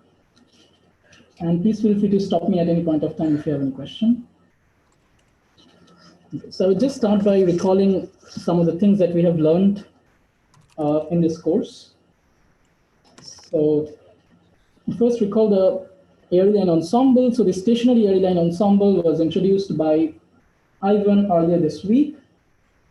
And whenever I will talk about airy line ensemble in this talk, I would actually mean the parabolically shifted airy line ensemble. So we just have this stationary airy line ensemble and shift everything by t square to get this, shift everything down by a parabola to get this parabolic airy line ensemble. And the top line of this parabolic airy line ensemble is the shifted airy-2 process. And Duncan actually introduced the airy sheet in his talk yesterday. So recall that airy sheet is a random continuous function from R2 to R that is defined in terms of the last passage percolation across this airy line ensemble. And Metitsky, Kestel, and Remenek, they had constructed a KPZ fixed point at time t, starting from an initial distribution H0 that satisfies certain properties. So throughout this talk, I would just fix t equal to 1, because the scaling property we are not losing much by just fixing t equal to 1.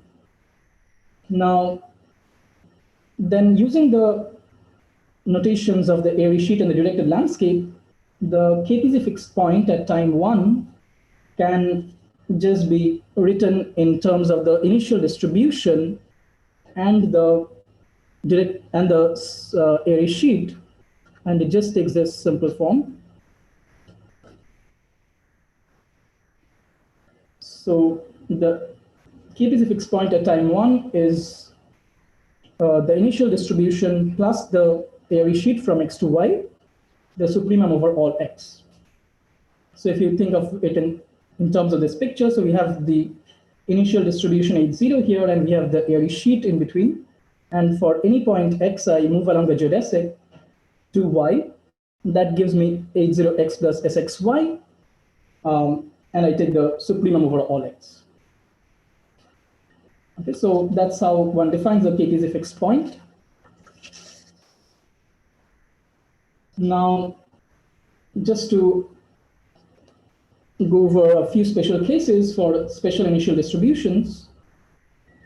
So if H0 is the narrow wedge initial condition, that is H0 is 0 and H0 at 0 is 0, and it is minus infinity for all x non-zero, then the KPZ fixed point is just the parabolic airy-2 process. And if the initial distribution is the flat initial condition, that is H0 is identical to 0, then the KPZ fixed point is the airy-1 process. So those are probably the two most important special cases of the KP fixed point. Also, let me just define what I mean by Brownian uncompacts. This was probably defined by Jacob as yesterday in his talk, and I think he called it locally Brownian. So what I mean by Brownian uncompact is that a random function is Brownian uncompact if its distribution on a compact set is absolutely continuous with respect to a Brownian motion with dispersion parameter 2. So that is the Brownian uncompact. Now, with that, let me just write the theorem that we have, which is that for all initial condition x0 in a very large class of functions I will define what I is. The KPZ fixed point H1 is Brownian uncompact.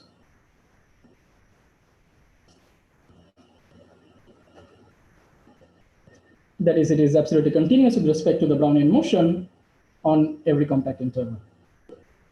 Now, this set I is actually the largest class of functions that is possible. So its definition is precisely this. A function f is in this class if and only if it is not identically minus infinity.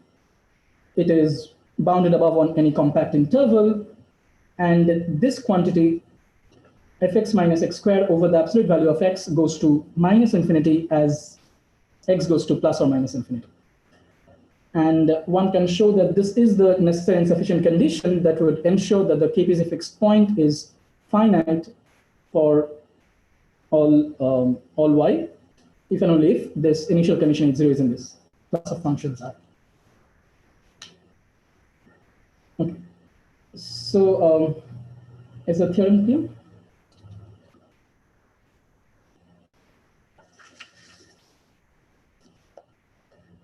Let me just go over a partial review of some of the works in this area. So of course, the first thing is the paper by Corwin and Hammond, where they showed the Brownian on-compact for the ARE2 process, that is the KPZ fixed point starting with the narrow wedge initial condition. Metelsky, Kestel, and Romanek in their paper had shown the Holder half minus continuity and the local limit convergence for the KPZ fixed point, but nothing like absolute continuity on compact intervals was shown in their paper. Hammond, in a number of papers, and also with Milind and Jacob, they had given, of course, some very strong bounds on the random derivative for the ARE2 process with respect to the Brownian motion on compact intervals, which they spoke, Milind and Jacob spoke on yesterday. And but for general initial conditions, I think the best result that is here is by Allen, which is the Brownian patchwork quilt, which roughly says that the KPZ fixed point can be on a unit interval can be divided into a random number of subintervals, where, and if I consider this, and if I call these fixed point on these subintervals as patches, then one can show, I mean, Allen had shown that the restriction of the KPZ fixed point on these patches is absolutely continuous with respect to Brownian motion, and he had also given some random derivative bound for the he had also given some upper bound for the random derivative on each patch.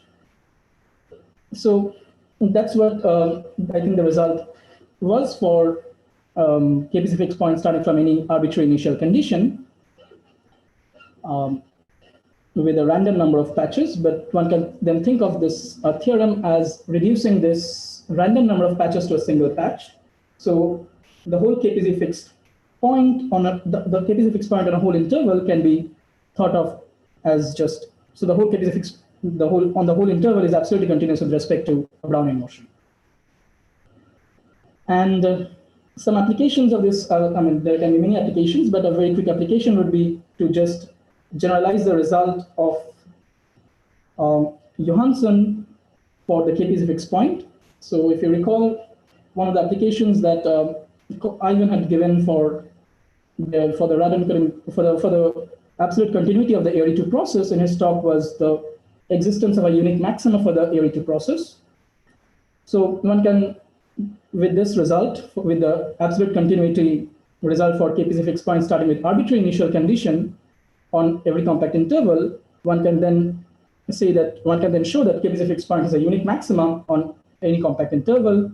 In particular, the ARE1 process has a unique maxima on any compact interval.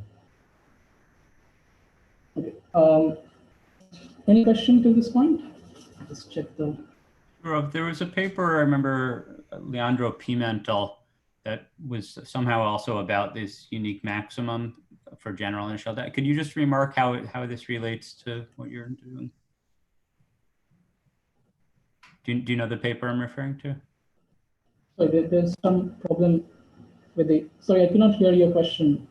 Can you hear me now? Yeah. Okay, I was just asking. There was a paper from about 6 months ago of Leandro Pimentel that related, I think, also to this unique maximum question. Could you just kind of explain how that's related? So yes, the paper of Pimentel, he does not show absolute continuity on compact intervals, but he shows that starting with certain initial conditions, using certain other soft arguments, that there is a unique maxima for many of these processes. For example, any stationary process minus a parabola will have a unique maxima, and so those are, I mean, his arguments are different from showing showing the existence of absolute continuity. Okay. Okay, so how much time do I have?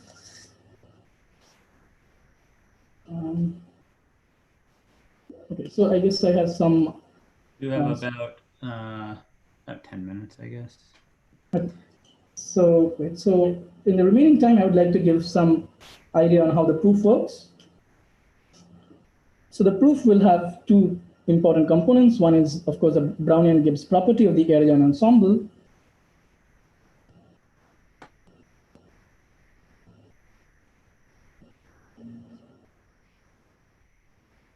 Which, of course, it has been discussed many times in this course, so maybe I don't have to recall that. And the other thing is the description of the ARE sheet in terms of the last passage percolation across area and ensemble. So in the DOV paper, the ARE sheet was described in terms of the last passage percolation across area line ensemble.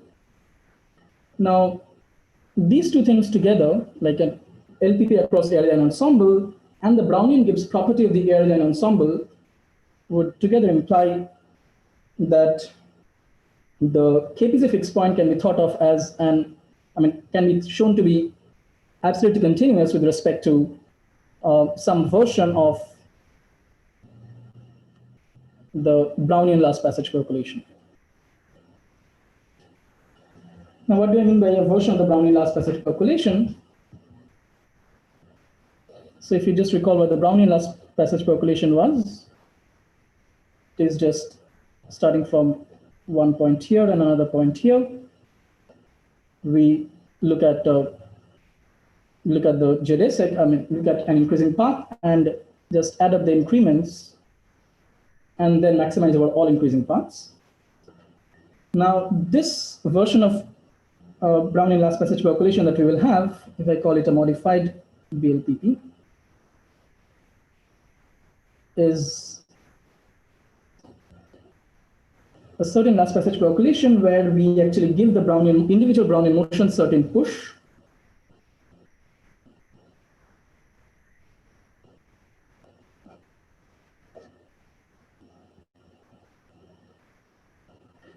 So these can be thought of as Brownian motion starting from not zero but some non-zero point GL, and our modified BLPP is this quantity, which is the maximum over all these L many last passage percolations started from 0, L, n many such things. Now, in the actual thing, these two things are random, GLs and n are random, and GL is independent of these things. But for the time being, let's assume that everything is non-random. So suppose that GL is non-random, GLs are non-random for all L, and suppose that N is just equal to 2, then this just turns out to be the Pitman transform of two independent Brownian motions starting from 2 points G1 and G2. So this quantity for N equal to 2 is, let me try to see it properly, is by Pitman transform. This is a slightly generalized version of the Pitman transform that was introduced in David's talk. So this is just, I reflect the top Brownian motion of the bottom one. So the transform would give us, so this gets reflected across the bottom one. So it will be something like this. And this path actually gives us the modified BLPP that we want in our work. So it boils down to showing that this path is absolutely continuous with respect to Brownian motion. Now, just for a special case, if G1 and G2 are all 0, then this Pitman transform is just the usual melon for the two Brownian motions. And we know that its law is that of two independent Brownian motions, condition not to intersect. And away from the origin, the law of the top line is absolutely continuous with respect to a Brownian motion.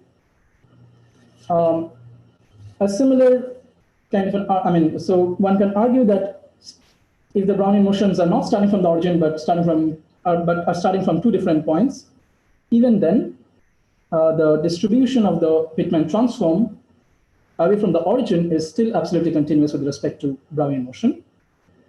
And one can then prove this fact for general N by an induction argument. So for general N, one can just use induction. Now I'll just quickly see what the GLs are in this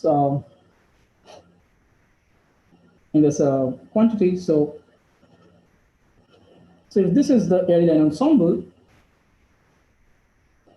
and suppose I'm looking at the y is in some compact interval from 1 to 2, and suppose this is the line x equal to 0, and here is the initial distribution, initial condition H0, then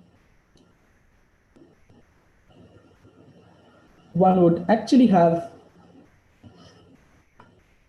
infinite geodesics from x to y, and GL would be the supremum of H0x plus the length of the infinite geodesics defined in a certain way. Of course, the length of an infinite geodesic does not make sense, but one can define it in a certain way as one defines the Airy sheet as differences of finite last passage percolations in the DOV paper. And if one has that, then it is not difficult to show that HY is just the maximum of GL plus these last passage percolations across the Airy line ensemble.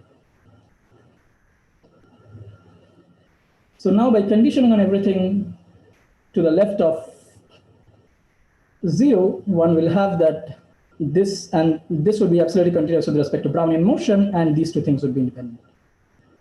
And then using the fact for the Pitman transform Brownian motion, the result follows. Okay, so I would stop there. Okay, thank you, Sourav. We have time for questions. Maybe I'll start with one.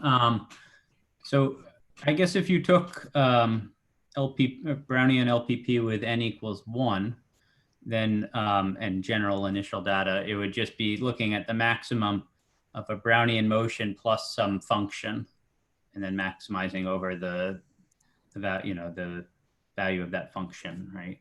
So you have like B of the interval between A to B of the Brownian motion and then the value of the function G at A, right? And you're looking at this as a function then of B. Right, exactly. So if n is equal to 1, then it would just be a shifted Brownian motion. So we have, so this is the thing. So it is the maximum of GL plus the Brownian motion starting from 0L to Y1. I think your screen is, it's not showing the paper anymore. I don't know if that was intentional.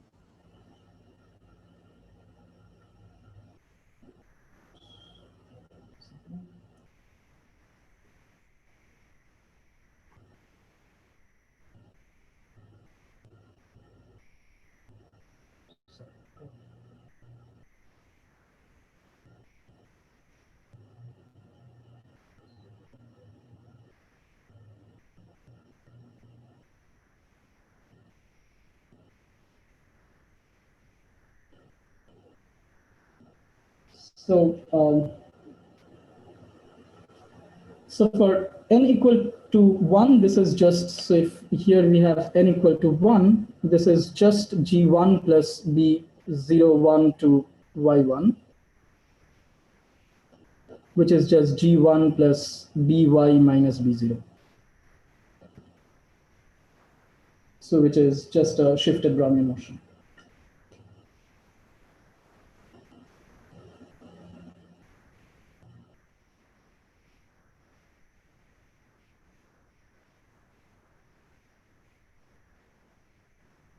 I see. Oh, okay. So you're not thinking of G as a function. You're not varying over the starting point. You're varying over the boundary. Okay. I see. Yeah, I mean, we're just looking at the point where the infinite geodesic intersects the line x equal to 0.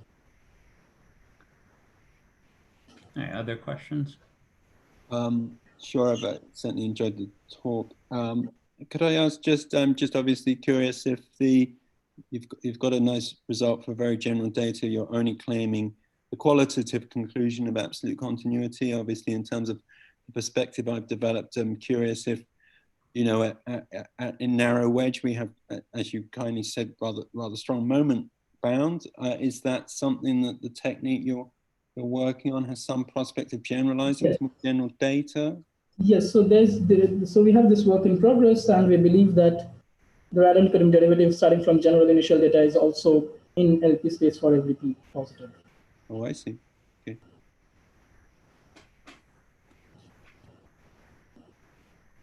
Any other comments?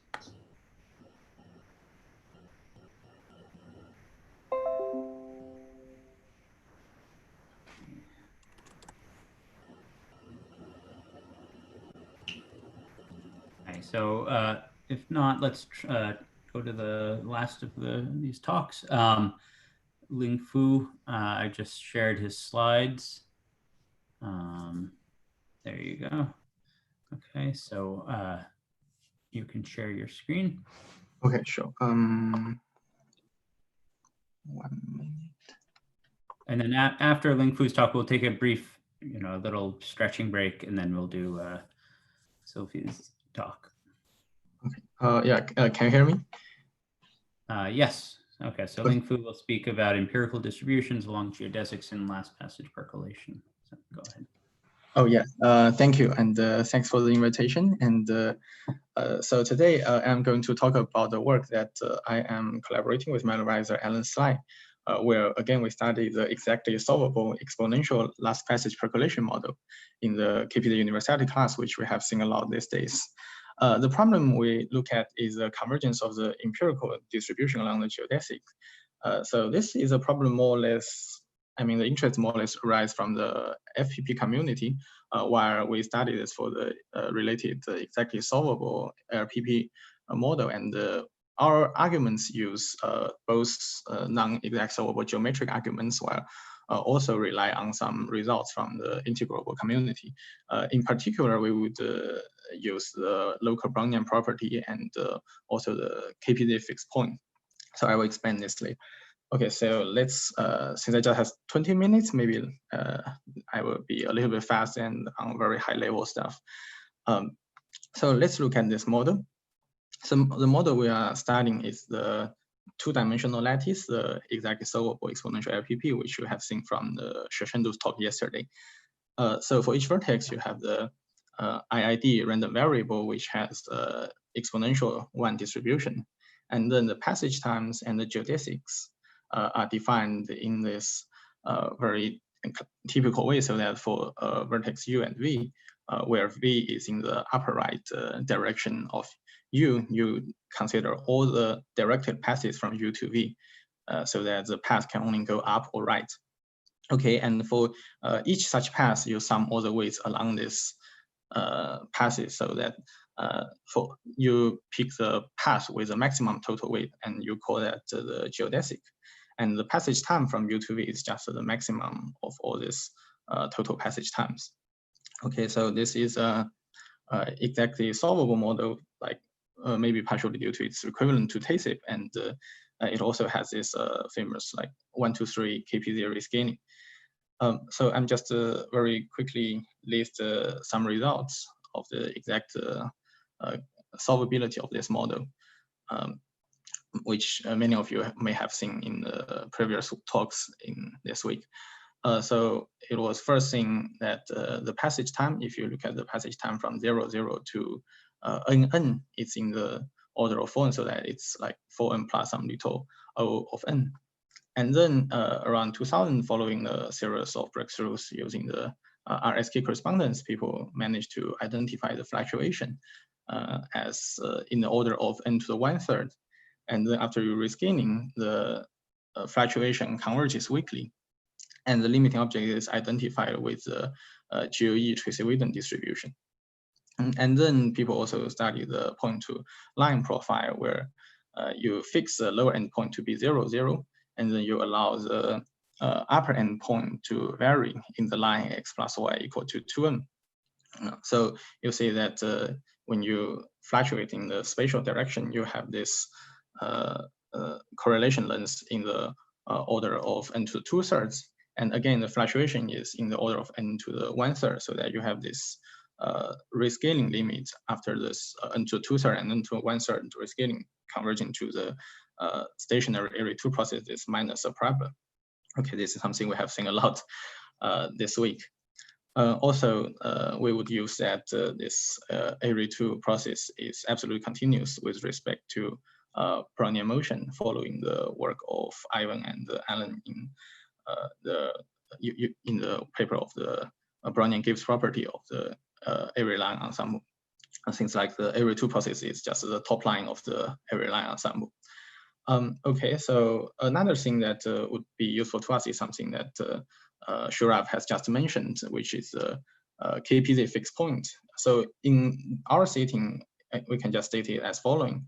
So now you allow your lower end point to vary in the line x plus y equal to 0 as well. And you also have some general boundary condition f, so that you optimize the sum of f, the function f with this passage time. So you optimize all the lower end points, and then you get this passage time with this general initial data.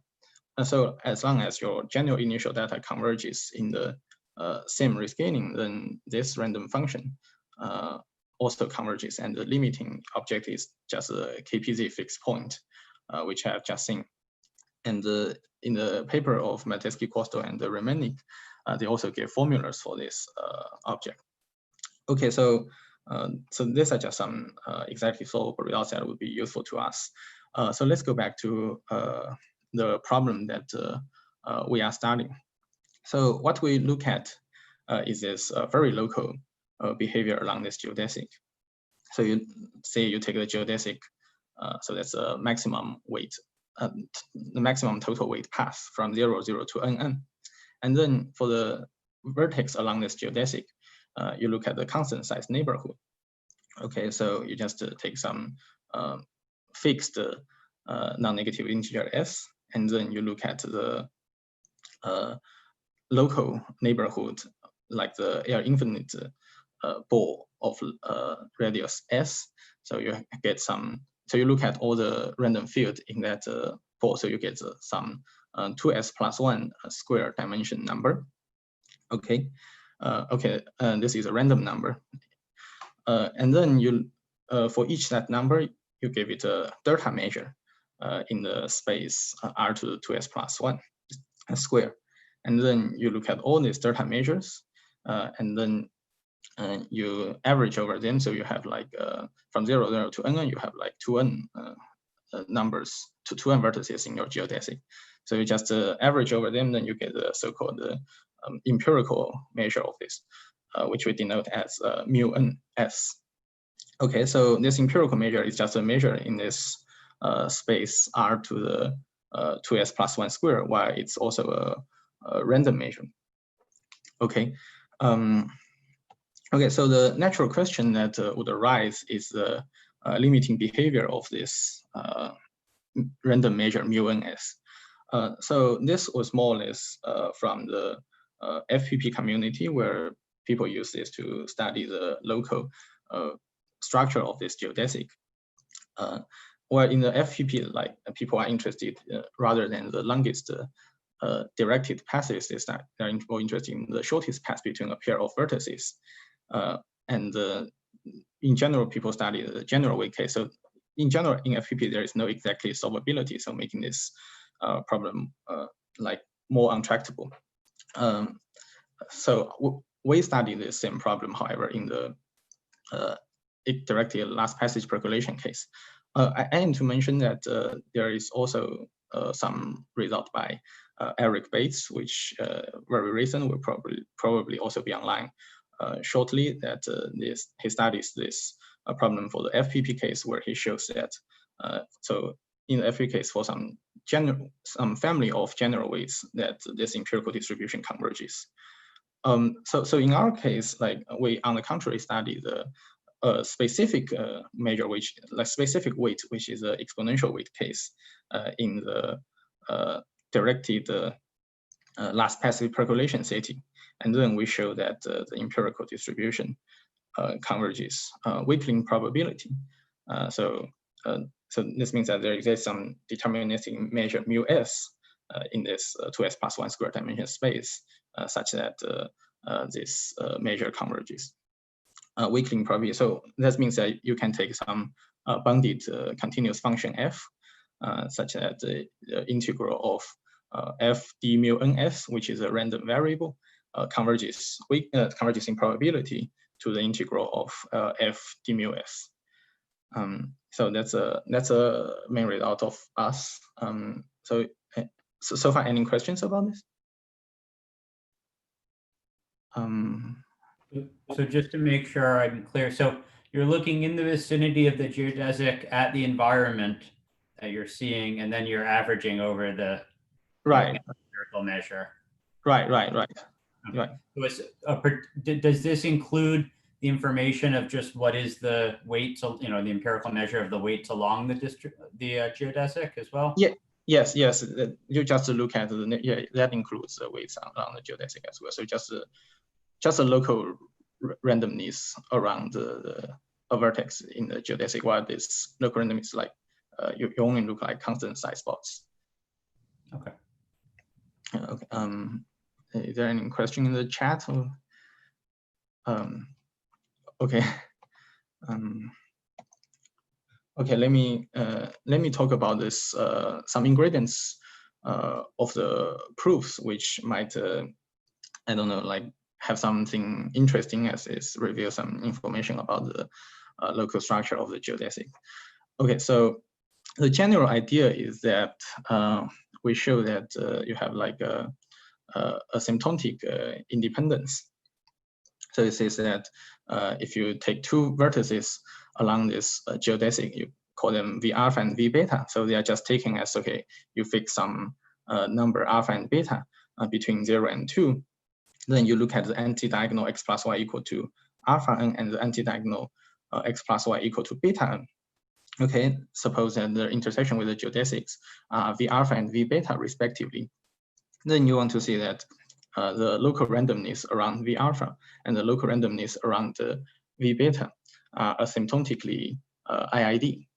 So what that means, so more formally stating, is that you can have some measure psi ns such that this psi ns is independent of alpha. So it's the same no matter like where you look at along this geodesic, while your law of this psi SV alpha is very close to this measure. And also, if you look at two of them, the joint law of them is very close to just two independent copies of this psi NS. Okay, so using this, you have this asymptotic IID. Then this means that essentially asymptotically this random measure, so the empirical measure is a random measure. So this means that asymptotically the randomness disappears. So like it converges to some this measure psi NS.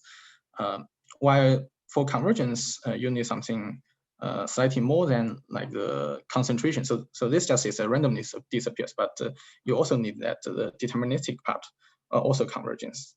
So the next step is to say that, okay, this psi NS also converges as n goes to infinity. Okay. Okay, so let's go back to the first step about showing the asymptotic IIDness. So why you have asymptotic IID? Maybe, let me ask one question. So are you saying that it doesn't matter which kind of how deep into the geodesic you are, what the local environment looks like? Or... Yeah, so what do you mean? Sorry, what do you mean by like how deep? I mean, well, you're looking at alpha and beta, and then you're looking at these local boxes. And what you're saying is that in the vicinity of alpha and beta, locally, it looks the same? Yes, no matter what alpha and beta you take, locally they should look at the same. Yeah, and no matter like if you take two different alpha and beta, they should be asymptotic independent. Okay. Good. So why you have this asymptotic IIDness? The takeaway message is that you can the very local information around V alpha and the very local information around V beta should rely mostly on some very narrow strips around the line x plus y equal to alpha and x plus y equal to beta. So you just take some S alpha to be some strip. So the width of this strip is some constant times n, while you require that the strip S alpha and S beta to be disjoint. So formally speaking, it says that, okay, condition on all the randomness outside this strip, the local random field around V alpha is close to this psi NS. So no matter on what randomness you are conditioned on outside this strip. Well, more rigorously, I would say it's not no matter whatever. It's just it's like with very high probability environment outside this strip S alpha, conditioned on this randomness outside this alpha, outside S alpha, the local information around V alpha is the same. It's always very close to this some measure psi NS, which I will define later.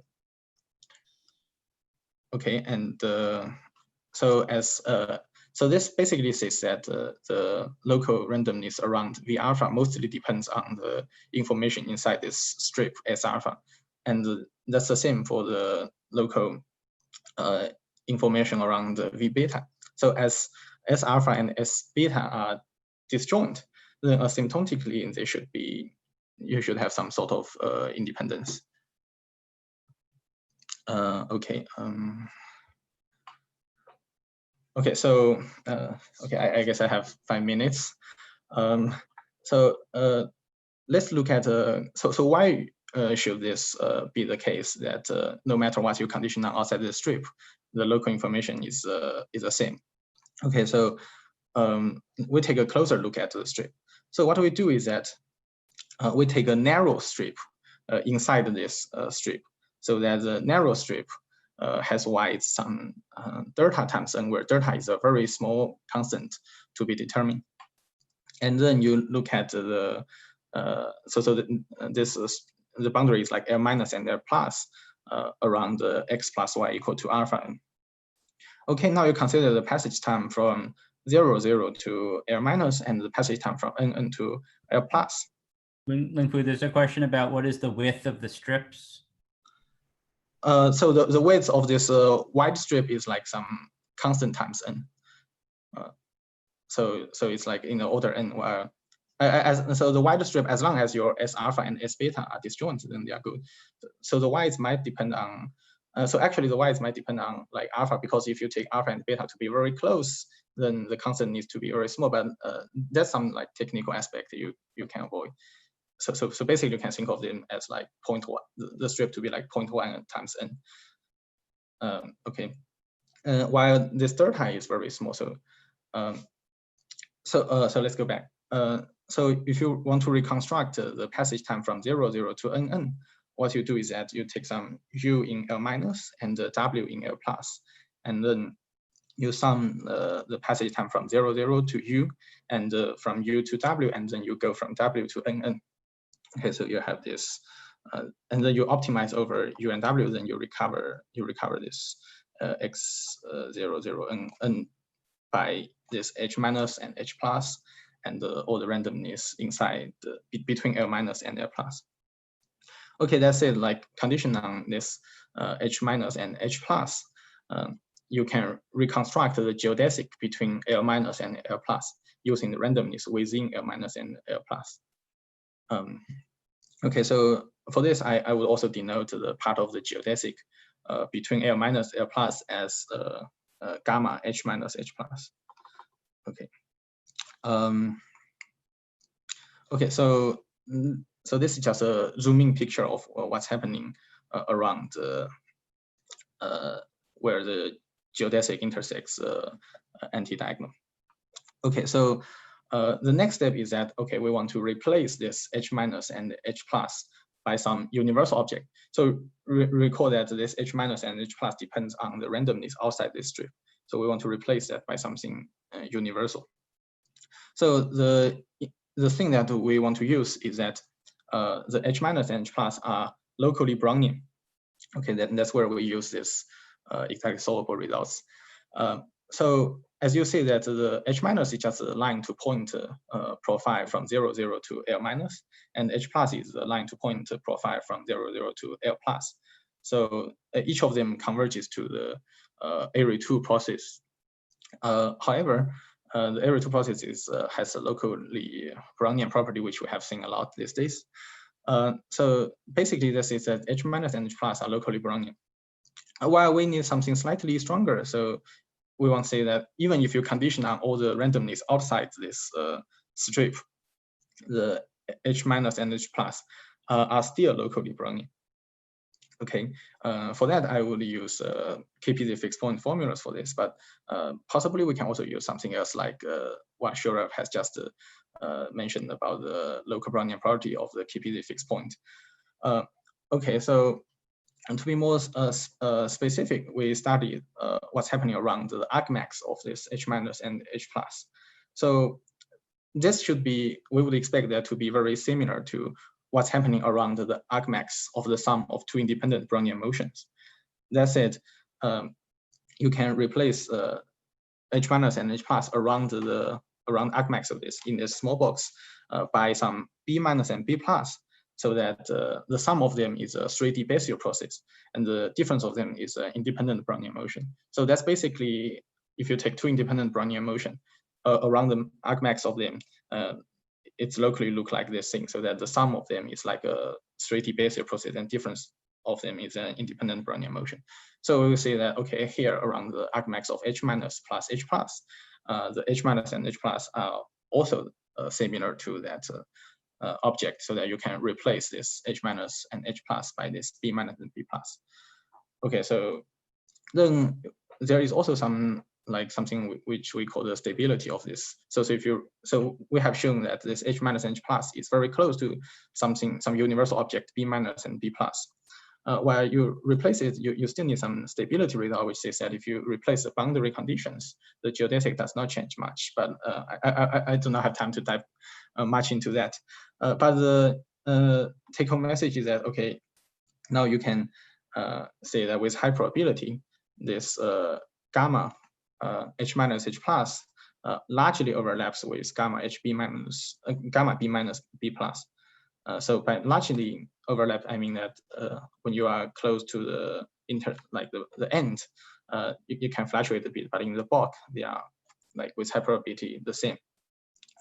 So this is that with high probability, the intersection of gamma h minus h plus with x plus y equal to alpha n is the same as the intersection between gamma b minus b plus with x plus y equal to alpha n. Recall that gamma h minus h plus is just the part of the geodesic between L minus and plus. So this is just the alpha. So basically we see that the alpha can be just replaced by some. So the law of the alpha, I mean the local information around the alpha can be replaced by this local information of something that we construct, where b minus and b plus is something that depends only on n and s. It's independent of all this randomness that you condition on outside the strip, and it's even independent of alpha. So you get. Lingfu, we should try to wrap it up soon. Okay. So, sorry. Yeah. So maybe just the last slide. Like, so we want to show the convergence. So for completeness, like as we have the.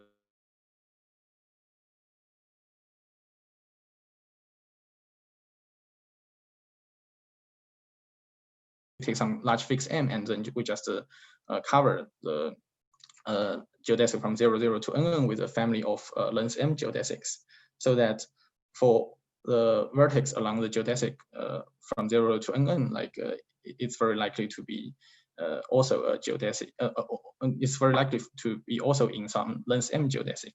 So this gives that your psi ns is very close to your psi ms, and then this gives you the convergence.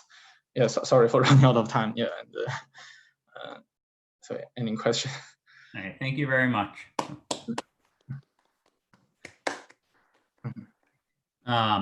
Okay, so how about, so we can do questions, but how about, if anybody wants to take a little break, we'll start again with the last talk, with Corteel's talk in 7 minutes. So those who want to, come back at, let's say 2:10 my time, but whatever, 10 your time.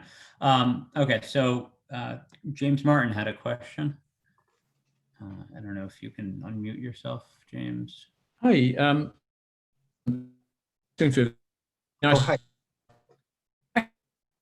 Hi. So there's a way of seeing of relating a geodesic in a given direction to the path of a second-class particle in an equilibrium TASEP with a given density. So then it seems like you might get a link between the distribution of the weights along a geodesic and the environment as seen from a second-class particle, and that's known to. Sorry, I cannot hear you. I think he was just saying that if you look along a second-class particle in a given slope, then you end up. I think what he was saying is that it's known that there's a description of the invariant measure as seen from the second-class particle, and he's wondering if that's related to the picture that you're describing. As you go to infinity, you're basically looking at these geodesics. I guess I'm not very familiar with that description of this local information about this. So I don't know. So maybe you should email with James and he can give you more details. It looks like connection dropped. Just as a basic question, if you look along the trajectory of the geodesic and you just look at the vertex weights, we know that the average is 4. Do you get an exact formula for the distribution? First of all, does the distribution just converge to a delta mass at 4, or converge to something with width? And do you have a sense of the distribution? Is this something that your results, presumably they prove that there exists a limit, but do they describe what it is? Okay, so no, so we do not have much information. So as you see from this proof, that we can just construct this limiting object from something which is also not trivial. So we don't know what the limiting object is, except that we know that the expectation is 4. So we even don't know if that if the distribution is continuous or no, nothing nothing we know about. Okay, thank you. Do you have a sense, I guess? Numerics? Maybe somebody else has. Not that I know. So I mean, this is more like asked for the general weight of first passage percolations. So I guess for that case, there was some like numerical results probably, but for the exponential last passage percolation, not that we know about it.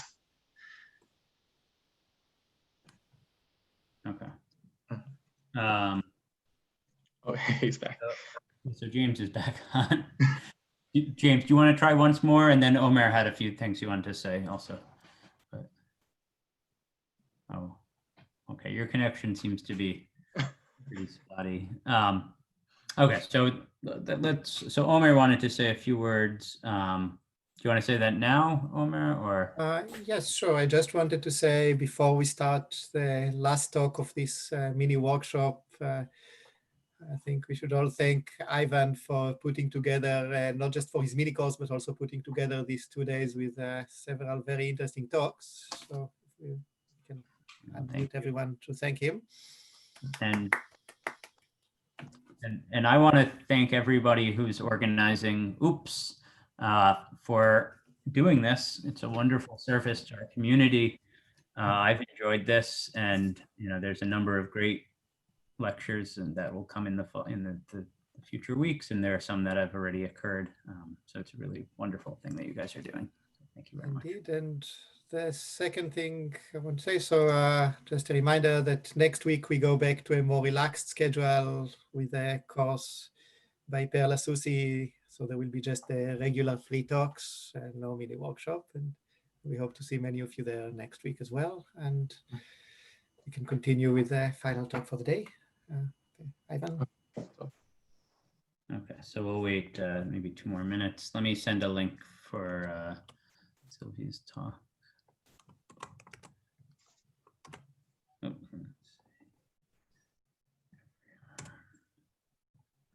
let's see.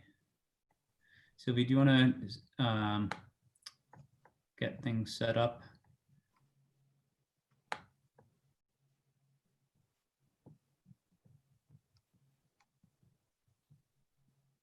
Let's see, how do we spotlight video? Okay, so now you're spotlighted. I'll start recording in a second here, Tim. Yeah.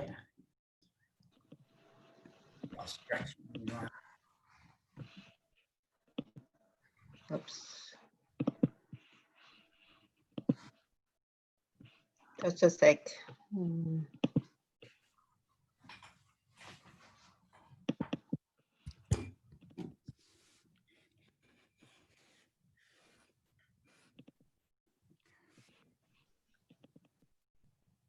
So Sylvie, do you want to share your slides?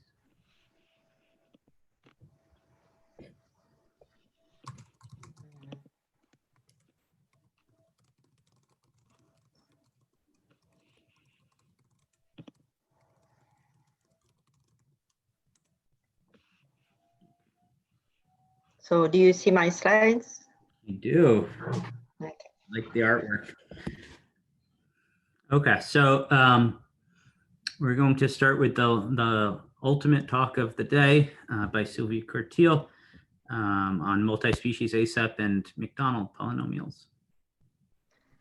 Okay, thank you very much. I'm really honored to talk during this OOPS meeting. So as Ivan said, we should really thank all the organizers of OOPS, Luigi, Omer, and all the others. I thank Arvin for being such a great host this week. And I also want to thank my daughter who helped me do the slides. During the last 3 months, I've learned to really do multitask between being the teacher of my kids, being a professional mathematician. So it's been definitively challenging. So I want to talk about some joint work that we've been doing with Olja Mandelstam and Lauren Williams. And the connection with Canada, I guess, as OOPS is organized by Canadian, is that also Olia will join the faculty at Waterloo in January. Okay, so let me start. So I'm coming from a different world than most of the people here. I'm a combinatorialist, and so what I'm interested in is often understand the combinatorics between different objects, different polynomials, and things like that.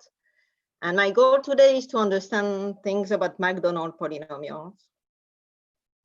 And to do that, I'm going to use exclusion processes. Okay, so the Macdonald polynomials, I'll explain a bit about what they are way later in the talk. But they're going to be polynomials indexed by composition, so a list of non-negative integers. They are polynomials in several variables, okay, and they have two extra parameters. And for these extra parameters, you can see that the coefficients are rational functions in T and Q. Okay. And the type of exclusion process we're going to look at is we're going to look at particles on a ring, so of a fixed size. Okay, the size of the ring is going to correspond to the number of variables here in my polynomial. And then two particles can exchange, okay, if they are different. So for example, here the two particles are equal, so they could exchange, but that doesn't change the configuration. And then if two particles don't have the same number here, okay, they can exchange, and the rate depends whether one is bigger than the other. Okay, so 4 can exchange with 1 with rate 1 because 4 is bigger than 1, and 1 can exchange with 4 with rate T because 1 is smaller than 4. So a priori, there's no reason that these things are related. Okay, but my goal is maybe the opposite of most of the people here, is I'm going to use this exclusion process to understand this algebraic combinatoric subject. Okay, hopefully that will give you some motivation to study these also things coming from combinatorics. Okay, and so what I'm going to do to make the link between these exclusion processes and these Macdonald polynomials is I'm going to use what are called multi-line queues, okay, that were first studied in a case where we have two types of particle by Homer and Joel for the TSEP, and then so the case T equals 0. Then they were generalized by Ferrari and Martin also for the TSEP, but for the multi-type where we can have several types of particles. Okay, and recently James Martin generalized them for general T in 2008. Okay, so that's the plan. Okay, maybe for some of you, you wouldn't follow the same path, but my path is to start with the particle system, then goes to these queues coming from probability theory, and then get to some combinatorics. So let me start with part 1. Okay, my talk will be just in 3 parts, part 1, 2, and 3. So, okay. Oh. So let me start with the asymptotic exclusion process on the ring, asymmetric. Okay, so let's look at the simplest model where I'm having a ring with n sides and k particles. The particles, I label them by 1, and if there's no particles or hole, I label them by 0. Okay, here I give an example for n equals 4 and k equals 2. So I have 6 different configurations, all the ways of putting 2 1s and 2 0s on a ring of size 4. And let's look what kind of Markov chain I build for t equals 0.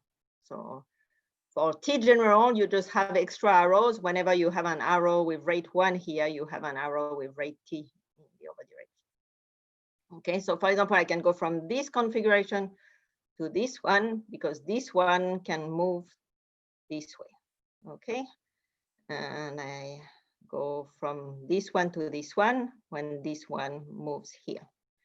Okay, and the question I'm asking is when I run this Markov chain for a while, what's the probability that I am in a given configuration? Okay, so that's my question. So does anybody have an answer? I don't know if I can see the chat.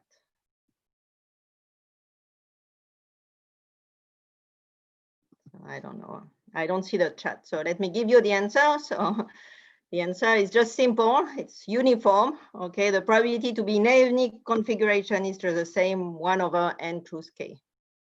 And the proof is very simple, is whenever you go around on the circle, you're going to see as many 1 followed by a 0 than a 0 followed by 1. And so you have as many incoming arrows as outgoing arrows. Okay, and that's true also for general T. So whenever we have 1 and 0s, things are just like trivial. You just have a uniform probability to be in any state. Okay, but when you look at with n types of particles, okay, things become more complicated, and computing that stationary distribution is not as simple as usual. Okay, so let me define exactly what's my problem. So I'm going to have n types of particle, where n is an integer, I guess, bigger than 2. As we see, where we have just 2 types, things are very simple. And the number of particles of each type is going to be given to me by what we call a partition. So a sequence lambda of non-negative integers where I write them as non-increasing. Okay, and now the states of the Markov chain is all the permutations of lambda. Okay, all the way you can permute all the types of particles. And now I'm going to have transitions between 2 states if they are exactly the same, except they differ at 2 sites. Okay, so one site has I and j with I greater than j, and j and I with I again greater than j. And this will exchange, okay, in my Markov chain with probability 1 over n if I is greater than j, and t over n is I is smaller than j. Okay, and I'm asking the same question, okay, what's the probability to be in a given state? Okay, so if n is 2, we saw that it's just uniform probability. But if n is bigger, so I gave the smallest example when now we have 3 types of particles. Okay, so we have 6 states, all the permutation of 0, 1, and 2. And here is how the Markov chain would look like. Okay, you can go from one to the other whenever 2 sites exchange. And if you compute the stationary distribution, okay, you can see that the probabilities to be in a given state is a, I guess, nice polynomial in T divided by a nice polynomial in T. By nice, I mean it has a positive coefficients. Okay, so here the example is very small, but it's true in general. Okay, the probability to be in a given state will be a polynomial with positive coefficients in T divided by a polynomial with positive coefficients. Okay. So there has been a lot of work on how to compute this stationary distribution. And I'm citing one paper, but don't be offended, there were other types of work too. Okay, one way to compute this stationary distribution was given in a thesis of Prolak and in a paper of Prolak, Evans, and Malik. And the idea is to compute that using traces of infinite matrices. Okay, so the building blocks are 3 infinite matrices, alpha, delta, and epsilon, and they have to follow this type of relation, okay, that are usually called the matrix ansatz. And you can choose any matrices that follow this ansatz. Okay, one solution of this ansatz is this one. Okay, like these simple matrices. Alpha is a diagonal matrices. Epsilon is a matrix that just have an upper diagonal filled with 1. And delta is all zeros except in the diagonal under the main diagonal, where you just have just powers, simple powers of t. Okay. And so they build this kind of complicated matrices that are tensor product of these three simple matrices, alpha, delta, and epsilon. Okay, and here I is also the identity matrix. Okay, you have these like very simple building blocks, and with this like construction, you can compute exactly, you can solve exactly your problem. Okay, the probability to be in a given state is going to be proportional to the class of matrices, where the matrix you choose here is just the type of particle you had at each site. Okay, and it's kind of a recursive construction here to construct this xjn. So here there should be some n here, I forgot them. You need to know the matrices for n-1 types, and you add some extra information of the nth type. Okay, so you can solve this problem exactly. Okay, you have this like machinery to build recursively this stationary distribution for any n. Okay, and it's like recursive, so that's the idea we're going to use. Sylvie, have people used these for asymptotics in any effective way? That's going to be one of my questions. So I think there should be some asymptotics done on those. So Prolaki has some papers, but I think there's still a lot of things to do. So, and there's a similar construction, not exactly the same, but that's going to explain to us why we can see Macdonald polynomials coming from ASEP, coming from Contini, De Geer, and Wheeler. So that's more recent, from 2016.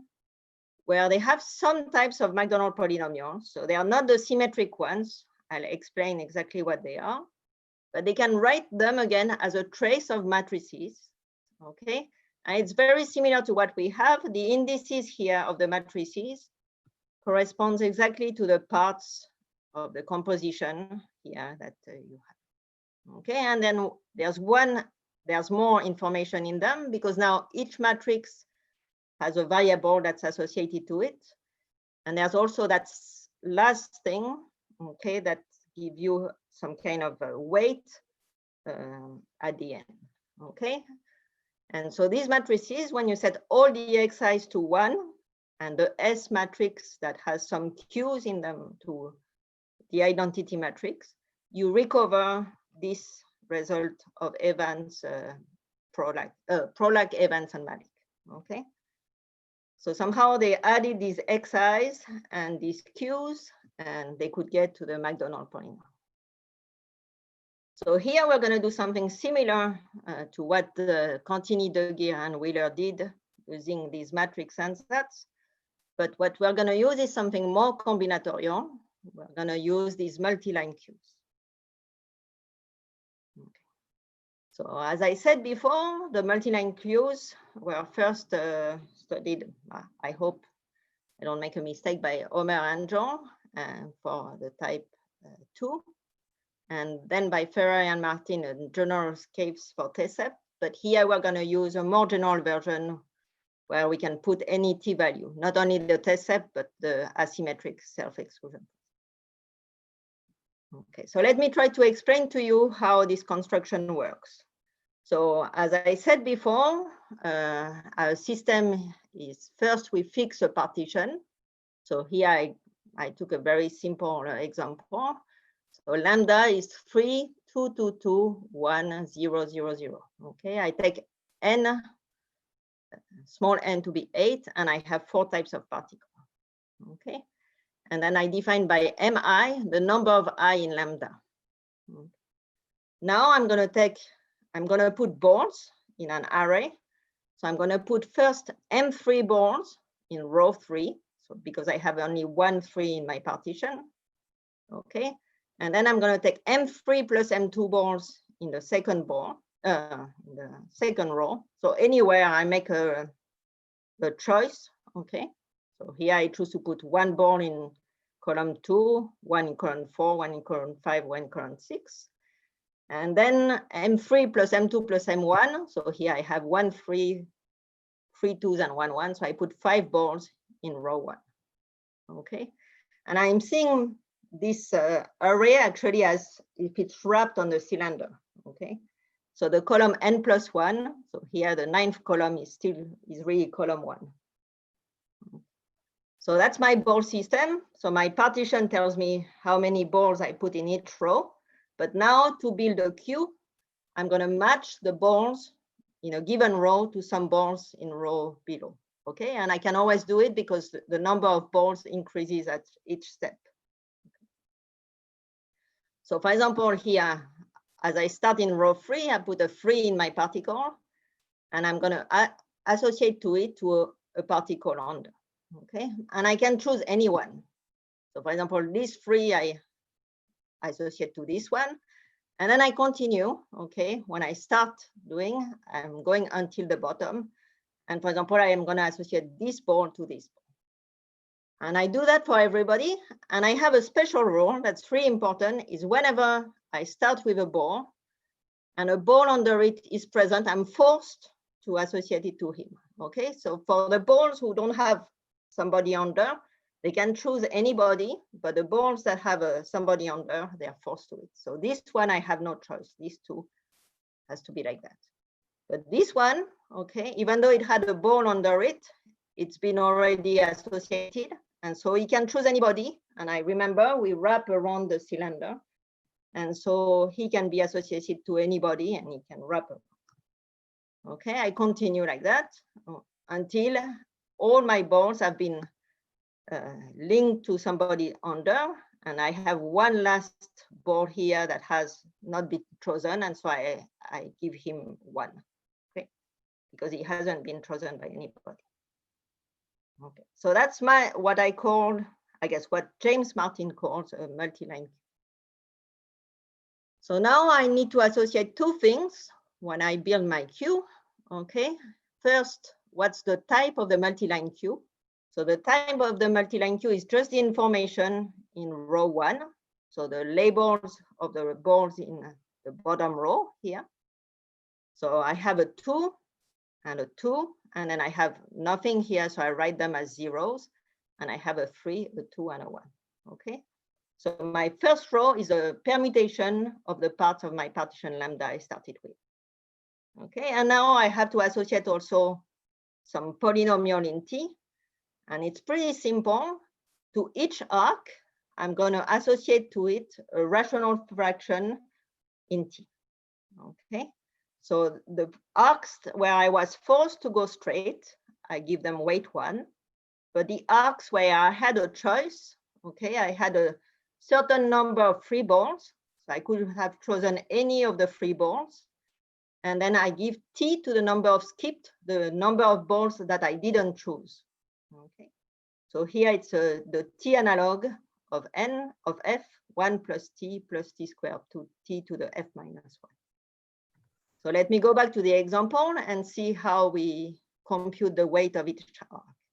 So here, I started from there, and I didn't choose this ball, and so I get a T to the 1 because I skipped 1 ball. And I had 4 free balls, so the weight of this arc is T to the T analog over to the T over the T analog of ball. Okay, so here I had 5 balls, but I chose the first one. Okay, so my numerator is 1 divided by the T analog of 5. And here I had no choice. I had to go straight. So the weight is just 1. And now for this one, I skipped 2 balls. Okay, and I had 3. So the weight of this arc is T squared divided by the T analog of 3. Okay, so from this construction, when I build this multi-line queue, I get the type, okay, that's the information in the first row. And I get also the weight of the queue, which is just the product of the weights of all the arcs. Okay. So if you go back to the example here, so what I get is a T to the Q for this Q. So for each Q, I'm going to get T to some power and divided by a nice product of T of numbers in their T analog. So we see straight away why we get at the end a nice polynomial in T in the numerator and denominator. And the result of James Martin is that if you look at the multi-type ASEP, okay, you're going to sum all the Qs, the probability to be in a given state mu. You're going to sum on all the Qs where the type, the first row, is fixed. And you're going to get for each Q this rational fraction in T.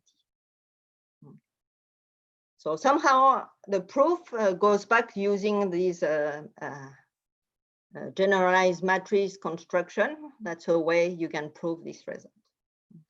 But that's a nice way to give the exact description of this stationary distribution.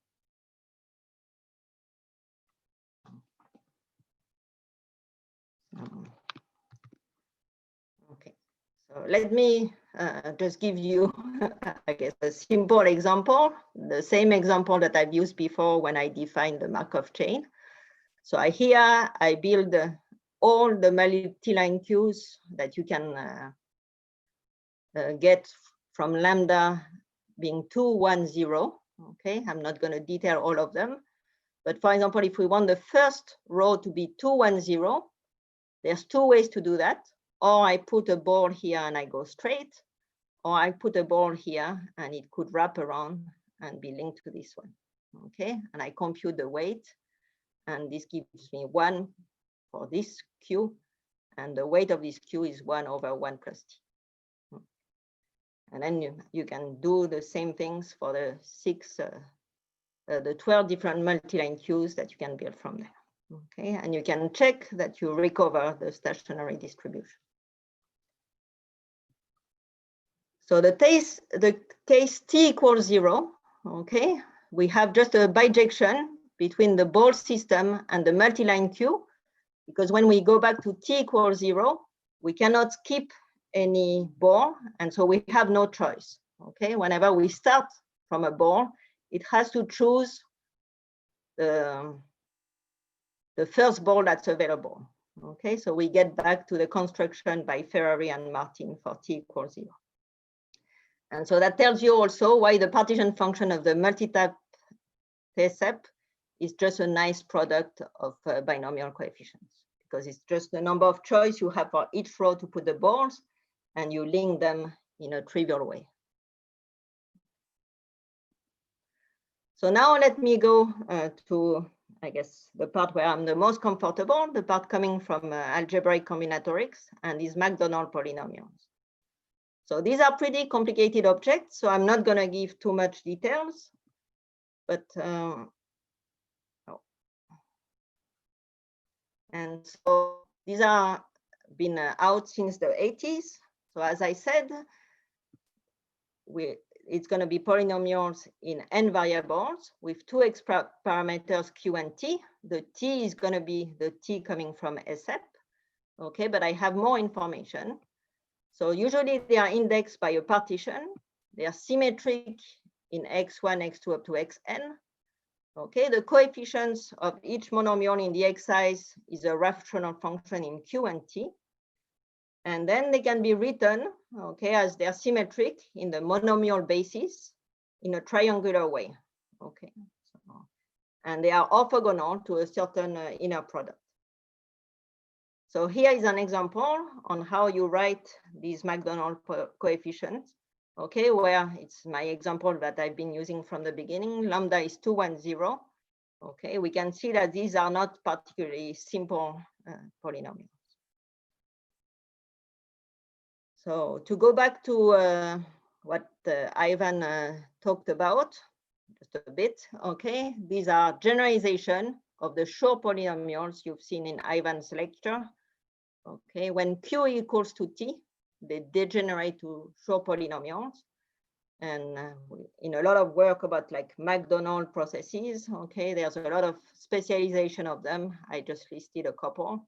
So when Q is 0, you have what is called the whole Littlewood polynomial. But here I'm interested in non-symmetric versions of Macdonald polynomials that were defined by Macdonald and Cherednik using a lot of affine Eker algebra techniques, and studied recently by Ferreira and Alexanderson.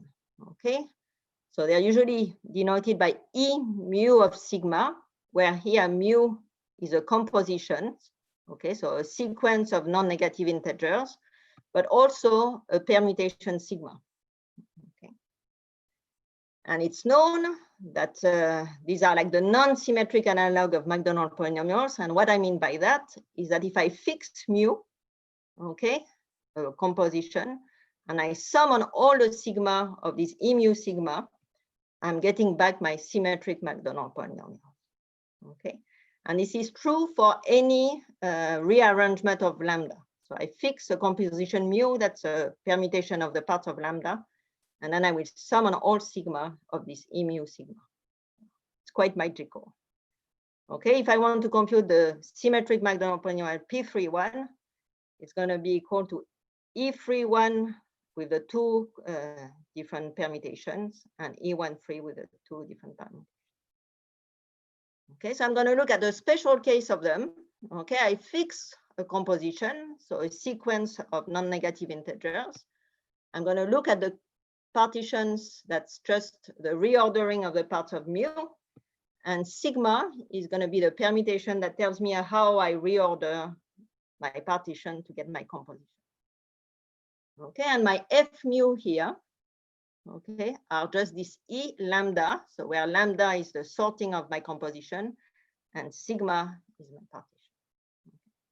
So for example, if my composition is 1, 2, 0, my F indexed by 1, 2, 0 is the non-symmetric Macdonald polynomials 2, 1, 0 indexed by the permutation 2, 1, 3. Okay, so these F mu, they are defined uniquely by some operators.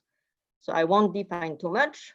Two types of operators, the TIs that are coming from the affine Ecker algebra, that are T deformation of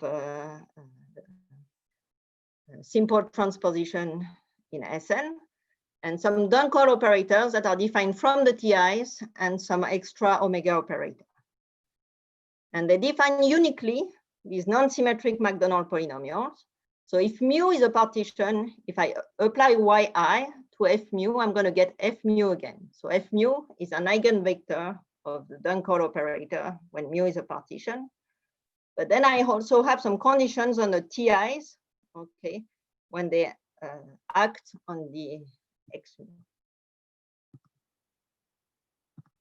So this, if I act by Ti on F mu, it's going to correspond to switching two parts of my composition. So it looks really like what's going on in ASEP when two things are exchanged. Okay, and when two parts are equal, if I act by Ti, I just multiply my F mu by T. And then we have something that's also about wrapping up. Okay, if I multiply my F mu by some Q to the right power, it's going to be the same as changing my variables, putting xn in front and multiplying by q, but also doing some circular action on my composition. And so if I find some polynomials that satisfy all these relations, okay, these are going to be exactly my non-symmetric Macdonald polynomials that I'm looking for. And so let me, I won't show you why this works, but this is exactly what the multi-line queues are doing. Okay, so now I'm going back to the multi-line queues, and as I want to compute my F mu of xi, q, and t, I need to add some information. I need to add variables x1, x2 up to xn, and I also need to add an extra parameter q. Okay, and when q is 1 and all the xi's are 1, I want to go back to the construction of James-Martin. And what's pretty surprising is that it's very easy to do. Okay, so if you look at the weight of the arcs, okay, where here from rho r to rho r minus 1. So before I had a t to the skip divided by a t analog of 3. Okay, and I just have to deform that just a bit. Okay, in the denominator, I add this power of q. Okay, and in the numerator, I add the power of q only when I wrap around. Okay, when my arc was wrapping around, I add this power of q. So it's just a simple Q transformation of what was done by James Martin. Okay. And the weight of the balls, it's just very simple. Whenever you have a ball in column I, you add a xi. Okay. So we see straight away with this deformation that if I put all the xi's to 1 and the q to 1, I'm going back to the construction of James Martin. Okay, so now if I go back to the example that I've done before, okay, it looks more complicated, but it's not really. Okay, so I get a monomial in x, and then I get a rational fraction in q and t. Okay, so on the numerator, I have a 1 minus t to some power of the number of arcs. And now my denominator is just about as simple as before, except I have some q's. And the q power here tells me like which arcs went around. And on this q, I had just one arc going around. And so the theorem, yeah. The case that relates to ASEP again is q equals 1 and all the x's equal to 1, right? Yes. So if q is 1 and the x's are not all equal to 1, does that correspond to some sort of inhomogeneous version of ASEP? So no, but there's some ongoing work by James Martin and Olia and Arvin Iyer to put the x's. So this should come up soon. Okay. So the theorem is that if I do that, if I sum on all these q's of a given type, and for each q I give this weight, so each q has a monomial in t times a rational fraction in q and t, I'm going to get these non-symmetric Macdonald polynomials. And I also get a formula for the symmetric Macdonald polynomials. Okay, I'm going to sum on all the q's where they have a fixed number of balls on each row. Okay, so how many the partition lambda tells me how many balls I have in row n, and minus 1, and minus 2, etc. And so the proof goes using like these algebraic operators to show that the multi-line Q satisfies those things. So it's really not very simple. And so it would be nice to have a simpler proof of why this is true. Because it's a pretty simple construction. And so it would be nice to understand in a simple way why this is true. Okay, so this is one new model. There are other models, combinatorial models for Macdonald polynomial, but it's one new. So I go back to my example here that I given you for the ASEP, okay, and it's just simple, except now my denominator have power of q, and whenever I wrap around, I get also a q in the numerator.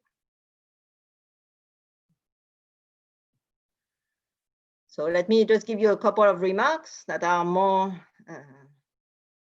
maybe interested to combinatorialists. So, but let me just go quickly. So when q and t is 0, okay, these MLQs are just going to be in bijection with semi-standard York tableau or sequence of interlacing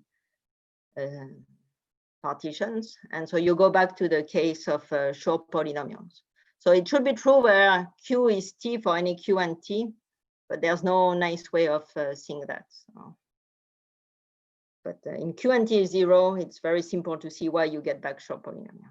And then what was pretty interesting is that using this construction coming from exclusion processes, we have very nice applications also in algebraic combinatorics. So it's joint work with Olia and Lauren, but also with Jin Anglung and Sarah Mason. Now we are studying these like compact formulas for Macdonald polynomials for other type, the modified Macdonald polynomials. And we could also define some quasi-symmetric Macdonald polynomials. So let me finish because you had a long week. Okay, so I guess my open questions are related to some of Ivan's question already. So in general, can we define a particle system, okay, whose stationary distribution is going to be this ratio of a non-symmetric Macdonald polynomial divided by a symmetric Macdonald polynomial? So it seems, as I said, for q equals 1, there's some hope to put the Xi's, but I think to put Q in general, for now, there's not a good idea of what it could be. But it would be interesting to be able to go back to the particle system and be able to put these Xi's, okay? And so I said the multi-line Qs, they give us a particular non-symmetric Macdonald polynomial, where here it's indexed by a partition, so a non-increasing sequence of integers. But there's also that whole family of non-symmetric Macdonald polynomials where this E mu sigma for any sigma can be also indexed by any composition. And so can we build multi-line Qs for all these E mu sigma, or is there also some kind of ASEP for these more general things? And also, as I just said, there's also a whole, even in type A, there's also these modified Macdonald polynomials that have a lot of application in algebraic combinatorics. And it would be interesting to see if there's some particle system that explain these modified Macdonald polynomials. So another my question that you should be able to answer more than me is could we use now these T multi-line Qs to compute nice asymptotics? Okay, these are beautiful objects constructed by James Martin. And the same way that they were used in the case T equals 0, there should be some ways to use them in this general setting with T. And finally, I guess, something I've been interested in for a long time now is to look also as other type of exclusion process. So for example, James Martin, he explains how to extend his construction on the ring to the infinite line, okay, to have these like multi-line Qs on the infinite line. And of course, the case I am interested in is the case of open boundaries. So now I'm looking at a finite line with some particles that can enter and exit from the left and the right. So it's known that in the simple case, it's related to Askew-Wilson polynomials. And there's some multi-type version given by Luigi Contini that works for the case. I guess here I made a jump. This Q should be a T there. That were defined by Contini for Q equals 1. But they don't, in the same way that in this type on the ring, it's easy to go from ASEP to the Macdonald polynomials. On the open line for now, it's nobody knows how to go from a multi-type ASEP with open boundaries to these general Kornwinder polynomials, who are the analog of the Macdonald polynomials for this. Okay, for just one site, actually what you're looking for is the Askew-Wilson polynomial, which is already a very complicated object. And so it would be nice to have some good insight coming maybe from probability or integrable system on how to do some combinatorial model for this Kornwinder polynomial. So thank you very much and have a good weekend. Thank you, Sylvie.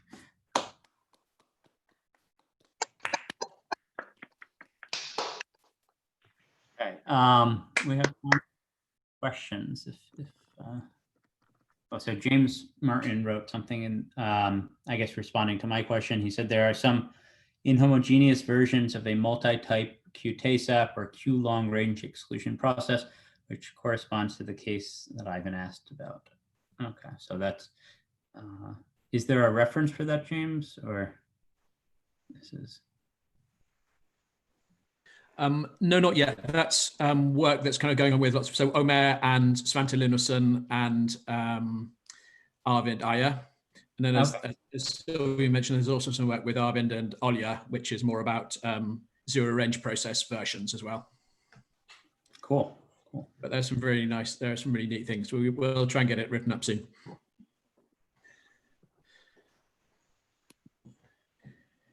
Questions or comments?